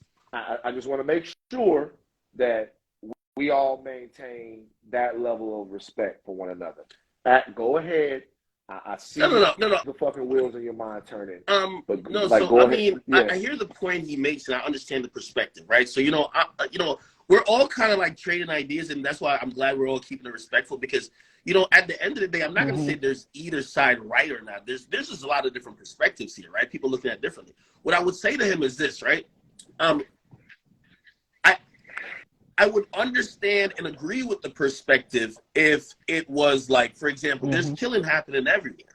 People aren't reporting on all killings and the nuances and the stories behind most of these killings for the most part, at least hip hop journalists, until multi-million-dollar careers are being created from the violence.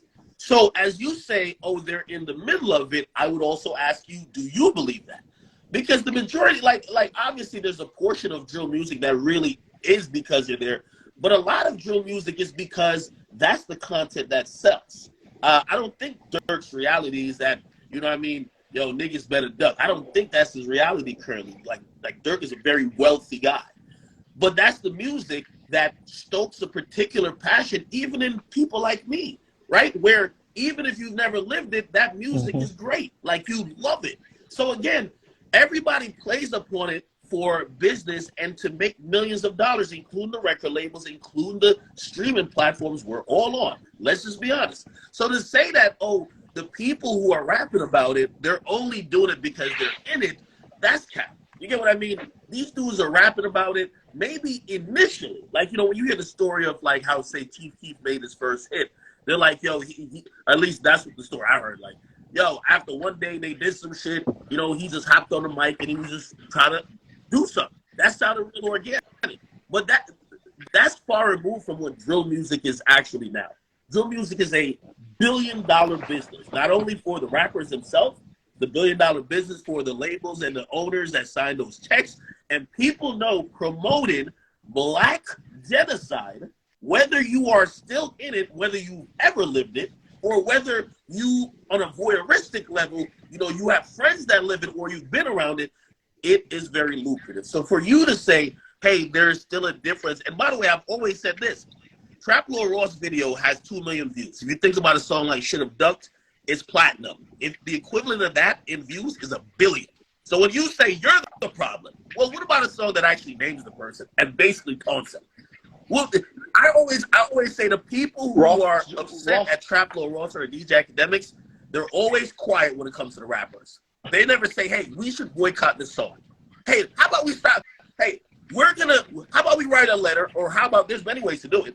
If y'all write a letter right down to the CEO of Spotify or Apple, but I'm not a hater, so I'm not going to be promoting that. But according to the people who don't like what me and Trap Lord Ross do and will want it to stop, if you would want all that type of stuff to stop across the board, you could easily contact Apple to say, hey, that song you playlisted is actually promoting the death of this person and blah, blah, blah.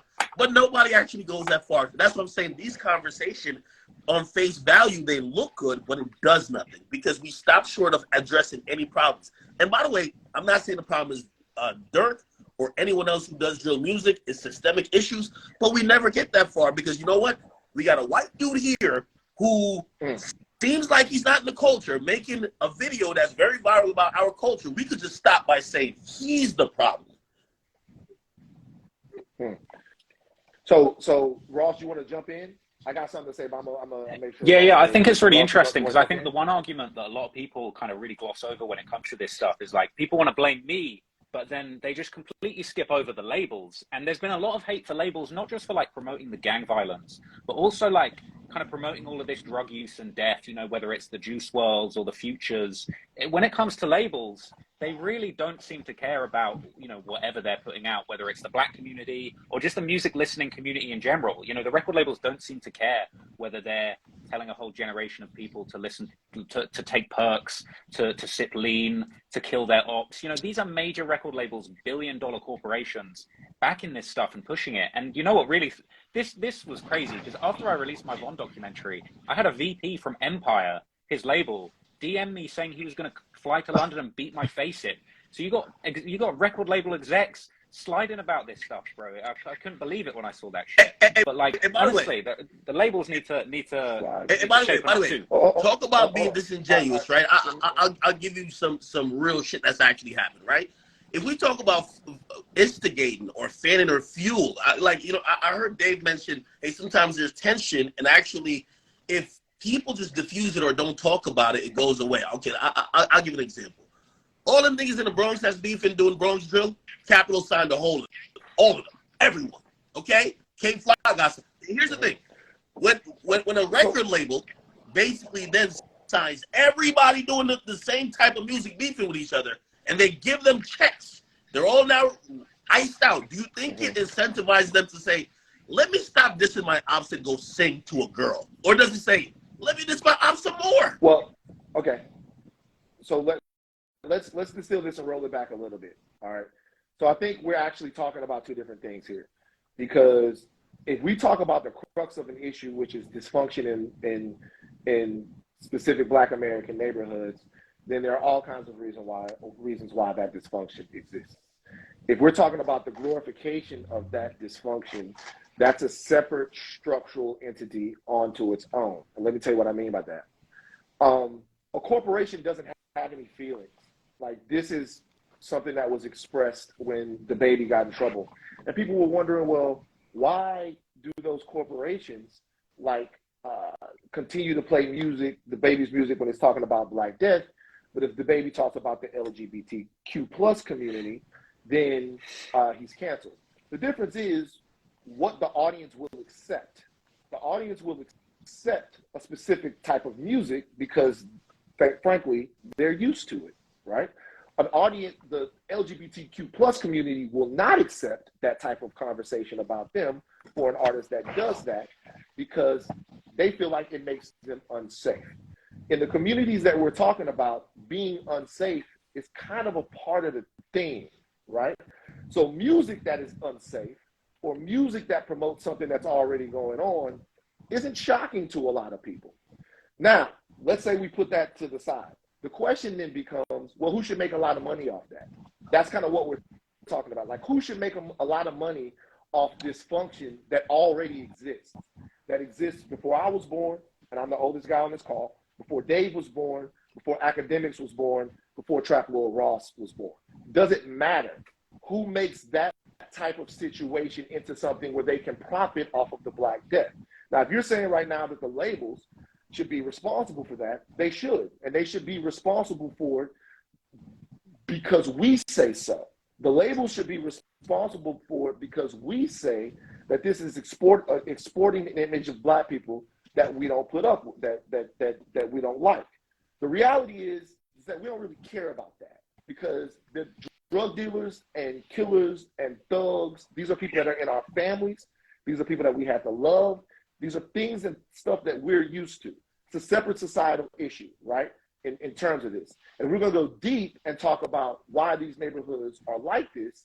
Then we're going to go around. That's a conversation that nobody really wants to have because most people aren't equipped to have it. What we're talking about now is, okay, who gets to make a video about this? Who gets to make fun of this? Who gets to joke about this? And we can talk about what Dirk and them do and what the rappers do all we want. The reality is this.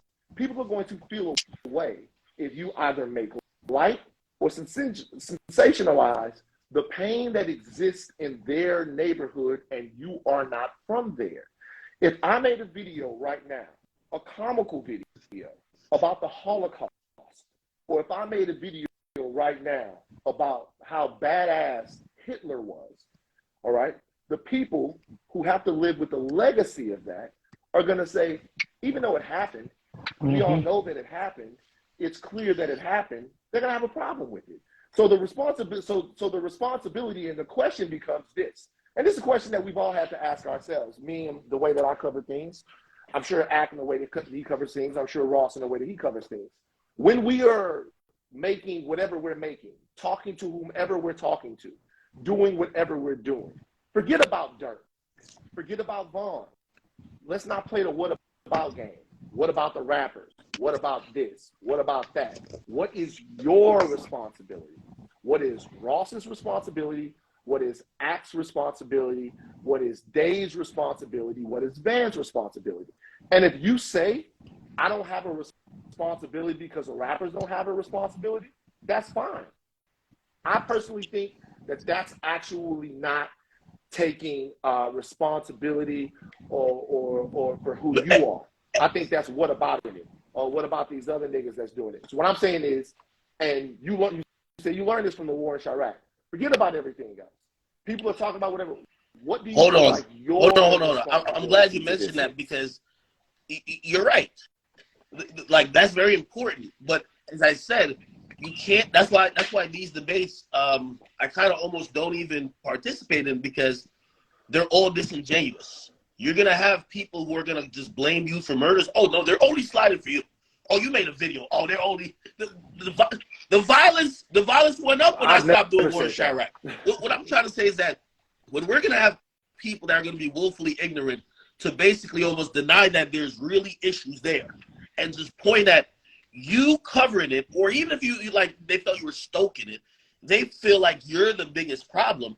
Like I think that's problematic. But not only that, as we talk about maybe like who's the person who should least likely speak on these things, again, let's go back to the victims. Those 7 people who died, or anyone who died in that video, do you think they are more offended by Trap Lord Ross's video, or that King Von, this all matters. You have to also think about it because we all glorify music. Music is a form of art that if we could say the most heinous thing, music and comedy, there are two forms of art where any type of thing that happens, there's like we all glorify, we dance to it, we dance to some of the most hated songs. But we then have some type of morality when we see a documentary. Oh, why did you make this documentary? Maybe you're fucked up. Huh? Like, did you not watch the thing? Maybe the guy who killed 7 people was fucked up. Maybe that's what it's trying to bring awareness to. Like, how does this happen in American City? But nobody wants to talk about that. You want to talk about, oh, you're the white guy, or you're the guy not from Chicago. But the reality is that, like, Who? people talk about that all the time. It's not about what people like. Like there are people. They blame me for they blame me for all the murders in Chicago since 2012. Stop. No. Have you ever been to Chicago before? Then how do you know? So you're doing a disingenuous shit. Are you saying how do I know what? No. So listen. So how do you know who's talking about? When I was in Chicago, when I was there, I met with dozens of people who their entire life is dedicated to stopping violence in Chicago. So I'm not blaming you. Wait a second. First of all, chill. I'm not blaming you or Ross or anybody else for the violence in Chicago. What I'm saying is, even if you are not the reason why the violence in any place is happening, which you're not, that doesn't absolve you from responsibility in the way that you would either cover it or talk about it. I agree with that. Forget about as a content creator. Right. So that's all that I'm saying. I'm not saying no one can credibly or intellectually blame you for the violence in Chicago, or blame Ross, or blame me for celebrities fucking up the whole time I was at TMZ. However, I do say there is a way to cover something. I think nutritious and responsible, and then there's a way that's not. Oh, okay. I agree, but when I'm asking him though is whether or not my thing with Ross, me and Ross talked about this. My thing is whether or not the way that he went about it, if he was willing to listen to any criticism about it, and he did, and he was. Dave, go ahead. I feel like Act don't want to take, and I ain't coming for you, Act. I just feel like you don't want to take no ownership with it. We in Chicago feel like you report all the bad shit, and I know it sounds so simple. You report all the bad shit, but you never report nothing good. Like, you don't fuck with Chicago. That'd be the whole issue with Chicago and Akademiks, because you'll post, say Zoo, you'll post Zoo getting locked up with 300 fucking guns, but you won't post his record up there. You know what I'm saying? So it's like, you love Chicago so much, but you don't never post none of our artists. You'll never post if Dirk got a fucking shoe drive in Chicago. This is stuff that the streets that we be wanting y'all to respect as well. You know what I'm saying? And I know to you, it might not seem like shit, because you might be like, man, fuck them niggas. I ain't never got to deal with them niggas. But in reality, it means something to the city. That's part of your giving back. When sometimes if you be like, you know what? It's a buzz and artists in Chicago, I'm going to post them. That make us start looking at you a little different. Okay, so let me respond to that. First of all, that's absolutely infactual. That's just incorrect, actually. So it was 2 weeks ago or 3 weeks ago, Dirk did a give back. Definitely posted on my page. Dirk, anytime does Dirk do, matter of fact, I think one of my latest posts, I'm like, yo, Dirk is trying to save people. Like, that's kind of been one of the themes I've been saying. We're definitely posting it. Now, when you talk about newer artists, and here's where most of these debates get to, people feel because I cover Chicago, I'm in everybody from Chicago. Here's the thing. You are. No, I'm you not. Speaking on street shit. No, listen. You speaking on street shit. So you here's the thing. Now. Those artists. You're a part of us. That's how we feel, bro. Those artists that I covered their lives, whether it be Lil Reese, whether it be Lil J, those artists, of course, I'm indebted to. And by the way, I cover all of those artists still. Now, some random dude in Chicago now, what the hell do I owe that dude? If you speak on some murders or some shit with him that's negative, shout him out on something good, too. That's all we saying. Don't always just be so negative. That's always been the that's always been the case. If you go back, and Chief Keef himself, because he DM'd me when I stopped doing it, saying that was always the source of, yeah, I do cover some of the things that might not be the best for your image, but all of that is also help propelling the music. Like, it's kind of also like a two-faced type of thing, right? Like, when it comes to, like, say, 600 Breezy and also Lil Reese, right? At first, they were like, oh, shit, he's calling us nicknames. Then they named their mixtape the nicknames. So, again, all of that helped really the image that created the brand that also promoted all the damn music. I'm sorry to say. I posted all their stuff. I still do. I still post G Herbo. I still post. Now, here's the thing. Let's extrapolate from those guys I covered. I covered a finite amount of people. There ain't nobody who I was covering, or let's get off the people who I was covering. If I never covered you, and because you were just born in Chicago, it's not like somebody like, oh, yo, Akademiks owe you some promotion, like this is reparations. There ain't no reparations for, like, the entire city. You get what I mean? Like, the dudes who I covered, I do believe, because not only their stories were very impactful in having an audience look at it through my platform, of course I should support anything they got going on. Shit, everybody, I talk to famous Snakes all the time. I covered them a lot. I said, yo, whatever you got going on, let's run the promo. I tell them all the time. When Dirk got dropped back in 2014 or whatever it was, he was on Def Jam. Dirk used to hit me personally. Yo, I see you streaming on Twitch. Let's play video games, because right now nobody's promoting my music. I always support it. Those are the people who I covered. Now, you can't just name some random dude who I never covered at all and be like, yo, he's from Chicago, you just owe us. You know what I mean? I feel like that's disingenuous. Can I ask you one question? Because it's your platform, you do whatever. Do you feel like you owe anything to the Black community? I mean, overall, yes. Like, but that's kind of also a weird question. Hold on, oh, that's a weird question. Just real quick. Hold on. Before you go, what do you feel? No. Hold on, wait. Just wait. I just want to real quick. Okay. What do you feel like that is? Okay. What does DJ Akademiks? So first and foremost, I'm gonna tell you why it's a weird question, because I'm Black. So basically saying you owe the Black community is also saying you owe the community that, like, it's basically saying you almost owe yourself as well. You get what I mean? Because I'm in the community. It's not like, when you usually ask that question, that's what I'm saying, that's a weird question to ask. You usually ask that question, it's fair to say, do you owe Chicago? I'm not from Chicago. But if you're like, you owe the Black community. Okay. No. I know. But okay, so let me just real quick, it's only gonna take a second.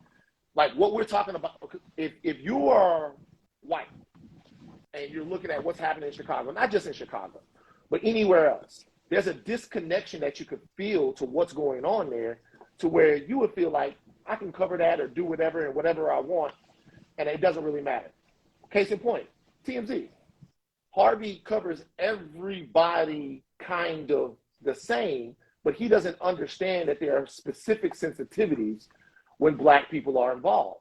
So the people that were in the room, me, Raquel, now Lauren, they're the ones that have to say, hey, there's a specific way that this community kind of needs to be dealt with. So the reason why I would ask you that is because it would seem to me that if you're talking about how you would cover someplace where Black people are in peril or in turmoil, the question would be, does anything about who you are say, all right, let me look at this. And by the way, and when you, I understand the question. Hold on. When I ask you, I know, but let me finish. Saying that you're Black, you being Black is the reason why you would feel the need to have some type of connection or owe somebody in some way. That's the reason why. That's the thing that you'd say, okay, or not even in the way you cover them, but even in the way you listen to them. Even in, forget about covering, because you can make mistakes covering people, and we all have. But when they have a complaint, or when they have a correction, or when there's something that they want to say to you, the way that you would listen to them might be different if you feel some type of cultural or community. So I'll answer which is the most obvious, and again, I'll go back to saying but I'm gonna juxtapose it with my current coverage of, like, YSL. Like, I think my contribution, or part of my contribution, is the Black community, showing that's, like, well, number one, it's hoping that some of this violence or genocide or some of the degenerate behavior, try to solve it. Because, like, you know, I know y'all must think that, you know, like I'm like this quasi like non-black person. Like, we all come from impoverished backgrounds, right? And it's like, okay, who said that? well, I'm just Nobody saying. said that. So when I use my platform to showcase areas and places that I feel like are clearly being ignored. The reason why I started the war in Chirac, I remember watching on the news. They'd be like, yo, at that time, like in 2012, they're like, yo, oh shit, 4 people died, and everybody's wilding out for like this, like they're having think pieces for a while. Then I would look, or like, you know, I'm just like scrolling through news. I'm like, yo, 70 people got shot, and nobody talks about it. So I took it upon myself. Granted, not in the best way. Should have never used satire. I've always said it, but that was my way, and that's why I said about even Traplo Ross. Bringing awareness is actually a thing. Having these conversations, I just always say, why are we stopping this conversation? Bringing awareness of some of the things, like, for example, say if I didn't have money, but I had a platform. If I tried to bring to the attention that people were homeless in anywhere, you get what I mean?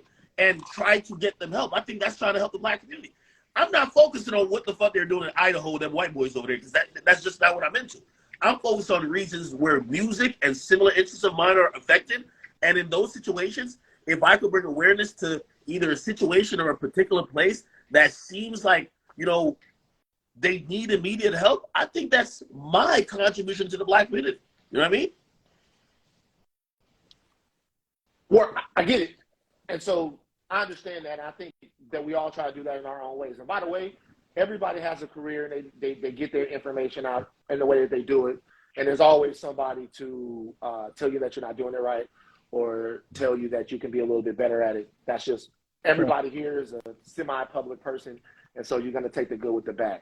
What I would say is like this, and then I'll give it back to Dave. I get that. And that's, to me, the reason why I've even talked to you about Traplo Ross before. I was like, yo, I learned about, in detail, what was going on in Jacksonville because I watched that video, right? And so that then made me actually reach out to people that I know that are from there. And I was like, yo, man, is it jumping that bad there? Is there anything that I can do? Like, when I was up there with Dave, talking to everybody, when I'm like, yo, I'm like, what can we do? Like, what can we do? You know what I'm saying? Like, in order to do this. And when we come back to the record companies, I think that the record companies, I think there are all kinds of things up there that's going on. The record companies are funded the bullshit. What they should be funding is Pastor Corey Brooks Community Center up there in Chicago. They should be funding what Dave's got going on. They should be funding what Larry Hoover Jr. and GLC and all of those guys up there that we didn't talk to. They should be funding that. And of course, even though she mad at me, Barbie, Inglewood Barbie, and the things that she got going on up there. Relax, nigga. Inglewood Barbie. Come on, don't start that, man. No, for real, bro. Like seriously, bro. And everything. No. Not even getting on it. Like, that's a black woman up there that is doing amazing things in Chicago, and the record companies should and by the way, funding her. These are the people. These are the people that I met. But listen. No. I'm saying, how can we tangibly get to that, right? Bring it up, Nate. Let's use that situation, right? I know the way that we can tangibly get to that is to keep that narrative going. And so, but we got to keep our foot on the right people's necks. Remember when? I understand that. I understand that. But what I'm saying is that comes back to how things are being covered. That's why it matters. Like, if you're telling me right now that you're going to cover homeless people, and we don't have to relitigate the war in Chirac, but like, if you're telling me that you're covering the homeless situation in a place and you're making fun of them, there are going to be a lot of people that think that you're unserious about it, right? And I understand, like, we don't have to go back there. What I'm saying is, now, for everyone, for you, for me, because you guys are way deeper and way more popular in that space than I do. I talk to a different group of people. We talk about senatorial politics and like socioeconomic situations and all kinds of stuff like that. I'm like not in that same space. The question is, how could your coverage and the way that you cover something actually lead to an outcome that is nutritious for the communities that you guys realize are in peril?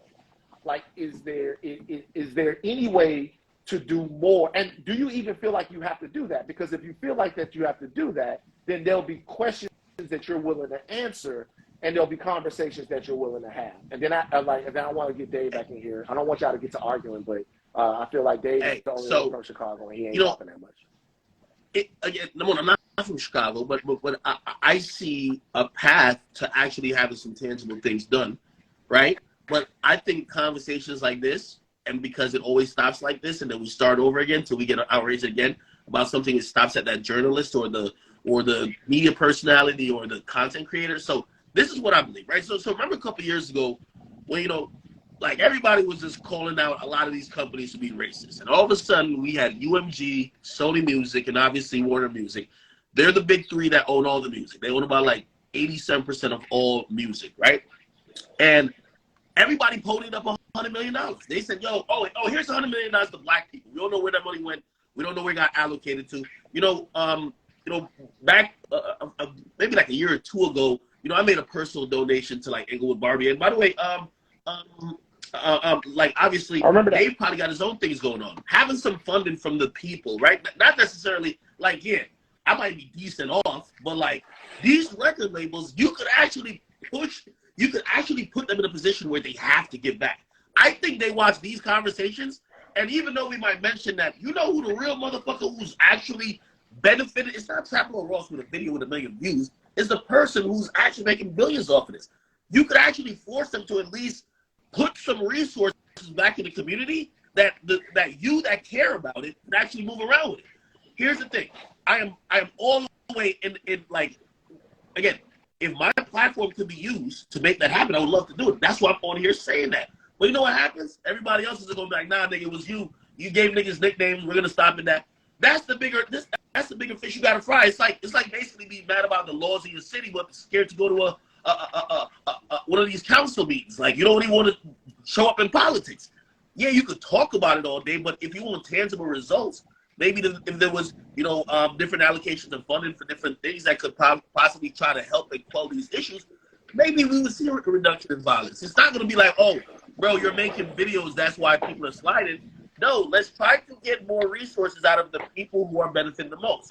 And if you have people like myself who say, I'm not opposed to using my platform to push that issue, I don't know why it's always the name calling, like, oh yeah, you didn't, like, have you been like, no, it should be a collaborative thing. But again, I keep saying that these are the conversation. After this, it stops and we start back over. So it's like, have you ever thought about Dave, why no one from Chicago is in the position that Ak is in, or no one from Chicago is actually making the type of documentary that Trap Ross has made? Because the job that you guys doing, it's not like it's hard or it's special. The reason why no one from Chicago is doing that is because there's repercussions behind it. It's a lot of personal information. It's a lot of street business. So people feel like when you post the videos or you speaking on it, it's like, dude not even from here. He ain't even in tune with us. And this is the whole big reason why nobody from Chicago, nobody from Chicago would even make this video about Von, Dirt, Duck. Nobody from Chicago would do that. It's always somebody outside of the city that makes these videos. And when everybody wants the uproar come, why is everybody so uproar? Because this shit is dangerous. You're speaking on a lot of streets. Go ahead. Can I give a counter on that? Because this is an interesting topic. Because I think a lot of people bring this up and they say, well, why is this lame white guy from England making these videos? But you're right. There actually is. The thing is, there is more repercussions. If you live on O Block and you make a video like the video I made, you're going to face repercussions. I've got hella people in my DMs saying if I step foot in Chicago, they're going to kill me, right? Whether or not I believe that, I don't know. But like, it's probably, maybe this week isn't the week for me to go to Chicago. But what I'm trying to say is that like, is that like, so at the end of the day though, it's not necessarily a good thing that this culture of fear is being created in these communities where people don't feel like they could talk about this. Like, look, a bunch of people in Chicago been knowing these rumors about Von. okay? But it's a case that, like, yeah, it took a white guy from England to put this information out there and get people thinking. But, like, it's not necessarily a good thing that there's a culture of fear that people in Chicago that are living in these communities feel like they can't talk about it or report on it. And I actually, you know, people often hit me with the, like, oh, you're a white guy, you know, don't support Trap Lord Ross, he's a culture vulture. But bro, I think that there's plenty of space for creators from Chicago or black creators to come in and make content. There's no stopping, you know, a young black media creative kind of guy coming through and making content in this space. And I think that, you know, that should be encouraged. I don't think people should be in fear of, like, violence if they talk about this kind of stuff on the internet. But if that's how the situation is, then maybe it makes sense that someone like me is making this stuff and someone in Chicago isn't. But at the same time, you know, it's sort of it's a funny argument. Like, I thought it was really interesting what Van said a minute ago when he was talking about, like, if he made like a bunch of videos on, like, the Holocaust, for example, or like World War II. It's like, if you made a bunch of videos making a mockery of that situation, then yeah, it would be over for you. But then if you make something that's very thought-provoking and reasonable, like the movie Schindler's List, that's going to go on to win an Oscar. So I think the approach that people take on this kind of stuff really makes a difference. Yeah. But also, like, I'd always defend what Akademiks did with the war in Chirac. And I really feel like, to be honest, like, Ak gets it too negative when it comes to the war in Chirac, because, you know, not a lot of people really give him credit. Like, people say, oh, he was making jokes and he was using satire. But bear in mind, when Akademiks covered the war in Chirac, this, outside of, like, the Chicago Tribune, and bear in mind, a lot of the times in those videos, you were reading videos from the newspapers in Chicago about the murders going on. So you weren't even the first person to bring it to attention. But as far as, like, the hip-hop listening community, you know, you were one of the first people bringing this shit to life, telling people, yo, you know, in my video, I mentioned the whole situation where Lil Mark got killed by the bus stop. And you're like, I can't believe that a guy with all this much beef would be standing by a bus stop. And it's like, you know, I don't think you were trying to make fun and be mean, but I think for you as an outsider, for an entire generation of people that hadn't heard these Chicago stories, like, Ross, it was absurd. And I think it was probably your natural response. Ross, can I stop you before we get deep into the war in Chirac? I don't. We gotta be able to be real about the war in Chirac. He was calling them coons. Hold on, you know. hold on. Yeah. That means. I was never calling the people who died. Like, I was talking about the people. If anything, I was demonizing the people doing the killing. I know. But what I'm saying is, we just got to bury that. It wasn't the right approach. Let's just move on. There's no need to everybody in the game of media has something that they've done or something that they've said that they wish they either didn't do or did in a different way. Like Ross, all due respect, I don't even think you know why people are mad about that, because the cultural IQ to be able to understand it, not dissing at all, is probably not where it needs to be. We just don't need to keep relitigating the war in Chirac. What we're trying to wait. I want to add one thing. What we're talking about. I want to add one thing about that, right? And I'm probably not negating your point, but I do want to say the majority of people who are mad at the war in Chirac never really watched it while it happened. This was something that they saw clips. They've never even seen the channel. Right, you know, it's something that, so they've seen. And by the way, was that moments? It was definitely too much, obviously, right? But like they didn't even understand the approach, or maybe even why. So again, it's a lot of, you know, it's like clip based. You know, we're living a clip based culture. Again, not defending the approach. I still say wrong approach. But it's one of those things when, you know, I'm out here doing my thing and I'm shitting all these niggas in the game. That's the only thing they can bring up. Well, he did the war in Chirac. You know what I mean? That's the only thing they really bring up. And I get it, because I would definitely do it different. But I think when people do the right job in terms of, like, covering it, which I think Trap Lord Ross does, shit, I think Trap Geek does. Like, I think there's a lot of people who are, there's this new realm of documentaries that are bringing people a little bit closer into, and I think this is necessary. If we all dance into the songs like Who I Smoke and you shout people's names out, it took me a while to know those are people who died. Man, I didn't know what Tuka was for a long time. It's important to know that. And if you think the audience should be so dull or so not in the know that they're celebrating the death of someone else, or it could be anybody without having known the context of why these songs were made, like, you know, to each his own, but I can't necessarily agree with that. So I agree that, again, we don't have to defend the war in Chirac. But when we see people making documentaries about the people who are now making $1 million careers and songs about murder and violence, to that we could understand what they're talking about, very important, if you ask me.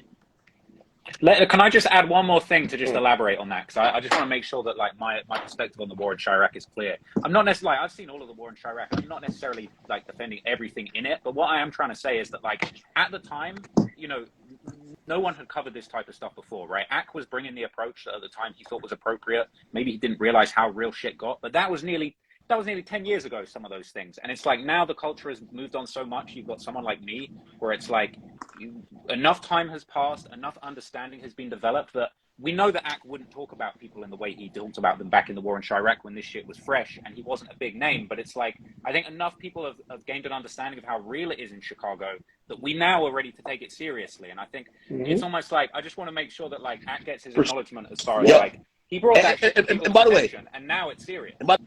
As you throw that acknowledgement to me, I would actually throw the acknowledgement to somebody who I want to say rest in peace to. Rest in peace to Zach TV.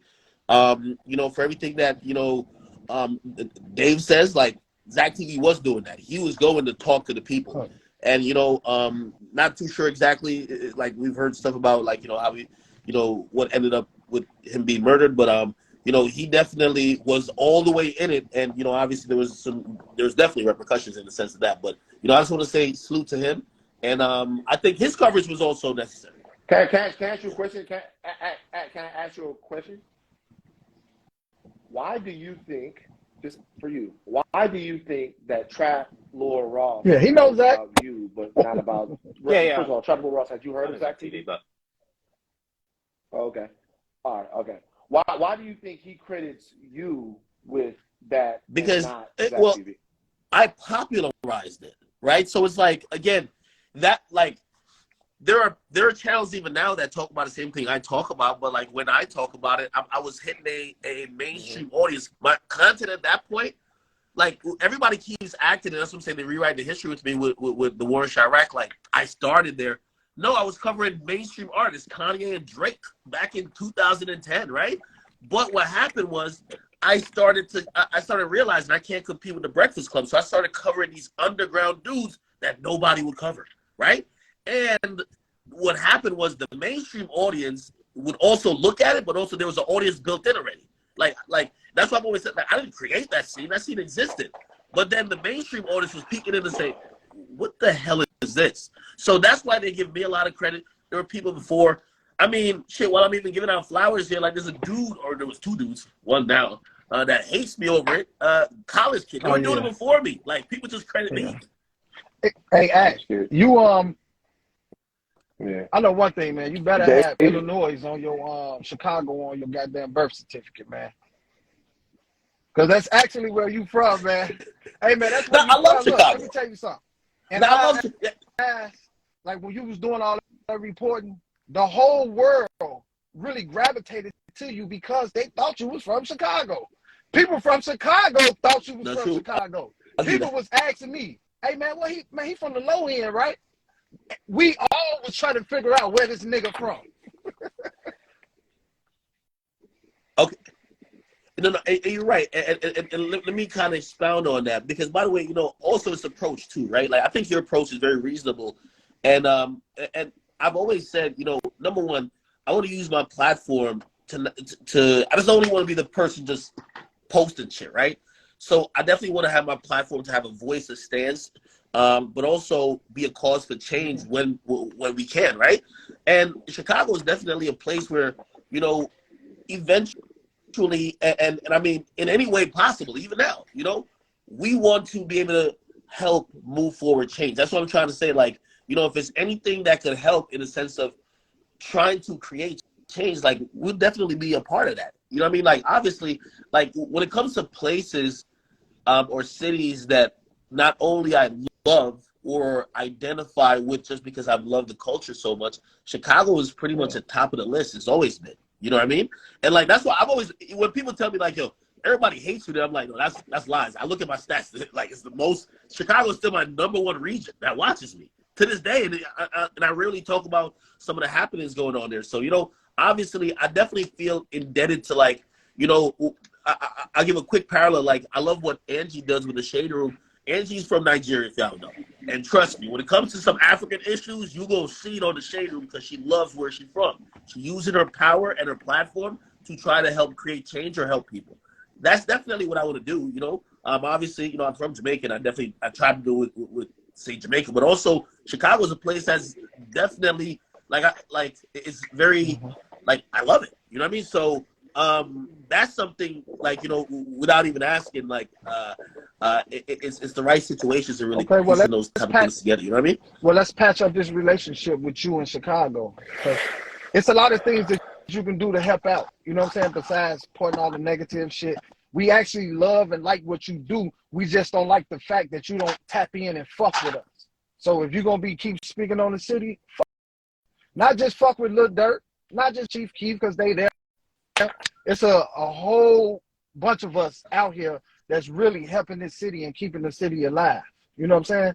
And you need to be in tune with us and tap in with us like how Van got in tune with the people. Like I was telling Rose, when you do these documentaries, hit up O Block, hit up 63rd, hit up 71st. Talk to these people. That make it more authentic. When you ain't in tune with the people, that's how we feel about you. You ain't in tune with us. So yeah, we're going to say everything you say cap.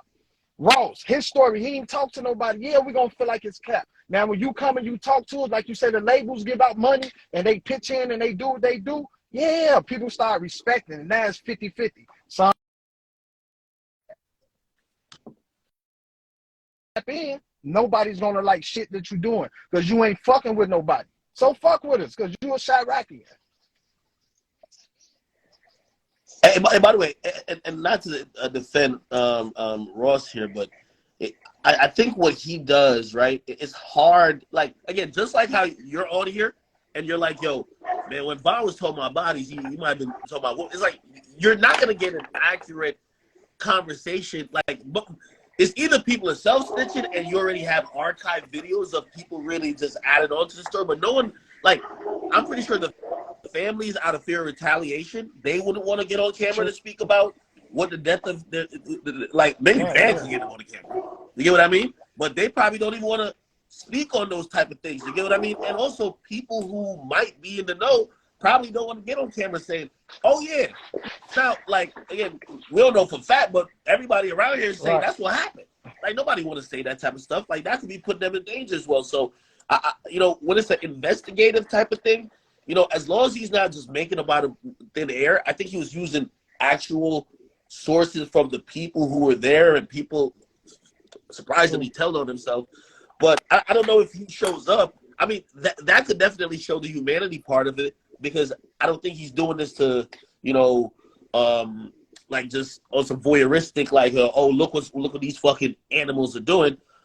So I definitely think that's needed in the sense of like, you want to make sure that if you're doing a documentary, you're not just laying out the facts and just ignoring the fact that there's a lot of hurt. So, yeah. So let me ask something real quick, and we can wrap this up because I really do think that despite the emotions and that everybody, you know, and that everybody's livelihood is being discussed here, and an American city and all of these stuffs, and, you know, we've gotten deep into a lot of things. I think this was a very constructive and nutritious conversation. This is what I'll say. Like,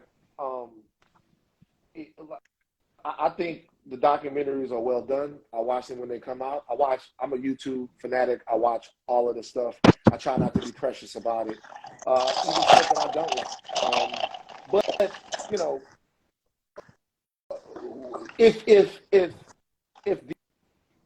the goal of one specific piece of art or commerce is to get people to watch it, that's one thing. The men on this call know how to do that. If the goal of a specific piece of art or commerce is to get people to understand a specific issue, the way it affects people and how people's lives are being impacted by it, that's a different thing. That second one, it's very difficult to do it without talking to people. It's just harder. It's like the first one, and it doesn't have to be cut and dry, right? the first one, if you watch any of the great documentaries that Vice has done, right? The mini documentaries, right? Like Vice did a documentary about a dude that was getting jumped into the Crips. They beat the shit out that nigga, if y'all watch that bitch. And they were right there with him as he was being jumped in. Like they're right there in the middle of it. And so there's something, and you can see kind of the decisions that the person is making. You don't have to do it that way. But at some point, the human stories that you guys are talking about, like I know that when I did Hip Hop Homicide, I talked to people and they lied to me. They lied. They straight up lied. Ain't nobody gonna get on camera and say my son did this. They're not gonna do it. The question is, what part of their story is the truth? I tell you the pain is the truth. I tell you the feeling of frustration from having to bury so many people is the truth. When you talk to Duck Mama and you get and Mama Duck, and shout out Mama Duck, listen to her talk about chaos. She don't mention one thing that the rest of the people out there talk about when she talk about chaos. She talk about chaos like to rap and dance and play basketball, and she talks about who K.I. was as a person and how much she misses her.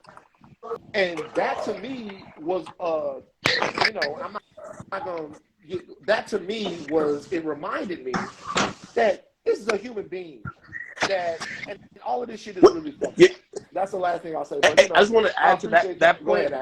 And this is another cyclical loop that always happens, right? Because you're right.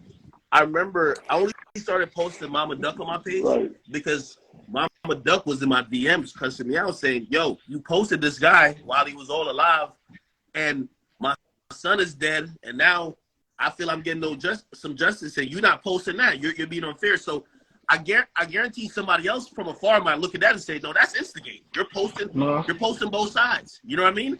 Like it's sometimes, people like it's hard to be kind of like fair and impartial. And then again, as I said, I don't think there's a perfect way to do it.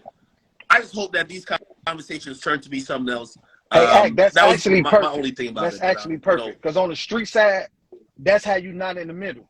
Literally, like if you post Von and you post Duck, ain't nobody gonna look at you funny. But if you just post all Duck or you just post all Von, the streets feel like you chose your side. That's why a lot of the backlash that you hear, it comes from the other side of whoever that person is. You know what I'm saying? So that's why the streets be trying to tell the bloggers and people making documentaries, you got to talk about the other people as well.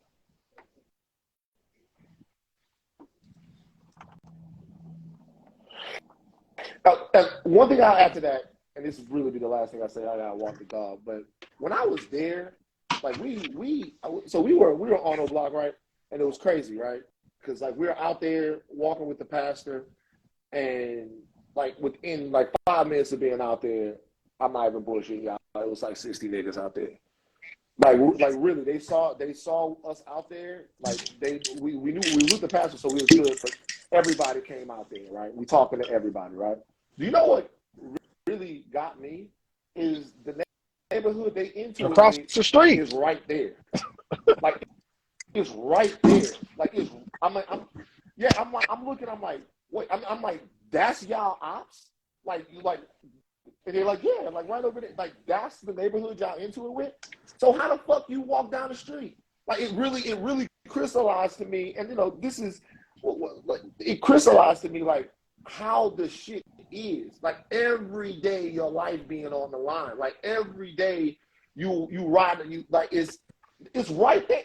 Like they right up the street. Like they right up the street. And I was really surprised about some of the intricacies about the politics and all of that. Anyway, I appreciate you, Ross. I appreciate you. You know it. Dave, always, bro. We're gonna all talk about it after this. But I think it's a good conversation. As always, at the end of these things, it becomes for real, man. I appreciate you, Van. It's good to chop it up with you, Dave and Ak. Like, I think we definitely covered a lot of ground, and I think there's underneath the negativity, there's some positivity, and I'm trying to learn from this and see what I can do. And Dave, I think we should keep in touch, man. And maybe there's a way that I can help or keep things moving, keep things improving, and become better at what I'm doing, man. But I appreciate all of you, and I'm I mean, we open-minded most to all this definitely stuff gonna that we're stay in talking about. touch. So And I definitely appreciate all y'all. I definitely appreciate the respect that we showed each other. Cause black men, we don't have to get on here hollering and yelling. I don't hate none of y'all, nobody on here. You know what I'm saying? I'm speaking my side and some other Yeah, of people's course not. side as well. So it's really academics. I just want both of y'all just to take in consideration of how these other people feel sometimes. You know what I'm saying? I know sometimes we might overlook people, and I'm just kind of like, just wanted to speak up on it and just hear y'all thoughts and just know how y'all feel about it, man.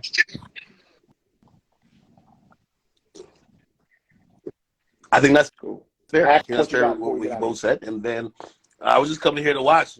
And by the way, it turned out differently than I thought it was going to go. I thought it was just going to be a let's pile on this Nah, white dude and man. just, like, you know what I mean? But it was a really good discussion. Man, shut up. Yeah. So you over here caping for the white man. This guy. With Trump, you having a bad week for Trump. Rumble, you Hey. can't hit it. Yeah, man. Hey. What the hell are we doing? Call me. A one-on-one. You I got to gotta have a talk to you. one-on-one Hey. with him, man. I gotta talk to you. Hey. oh man, One of the things I've always said is, like, That's my nigga. a lot of times what could be a great debate or discussion turns into ad hominem attacks, turns into really just name calling and ego, people feeling they're disrespected, or people like, we talk past each other than talk to each other. And I think this was good, man. I like, I heard both you guys out, and, while I might agree with some here and some there, I feel like everybody had a perspective. And, life is all really about perspective, right? Like, the reason why we all don't agree is that, I come from over here and I look like this and I'm this and that, and you're from over there and it's the same thing. So, good conversation, man. Appreciate you, brothers. Sure.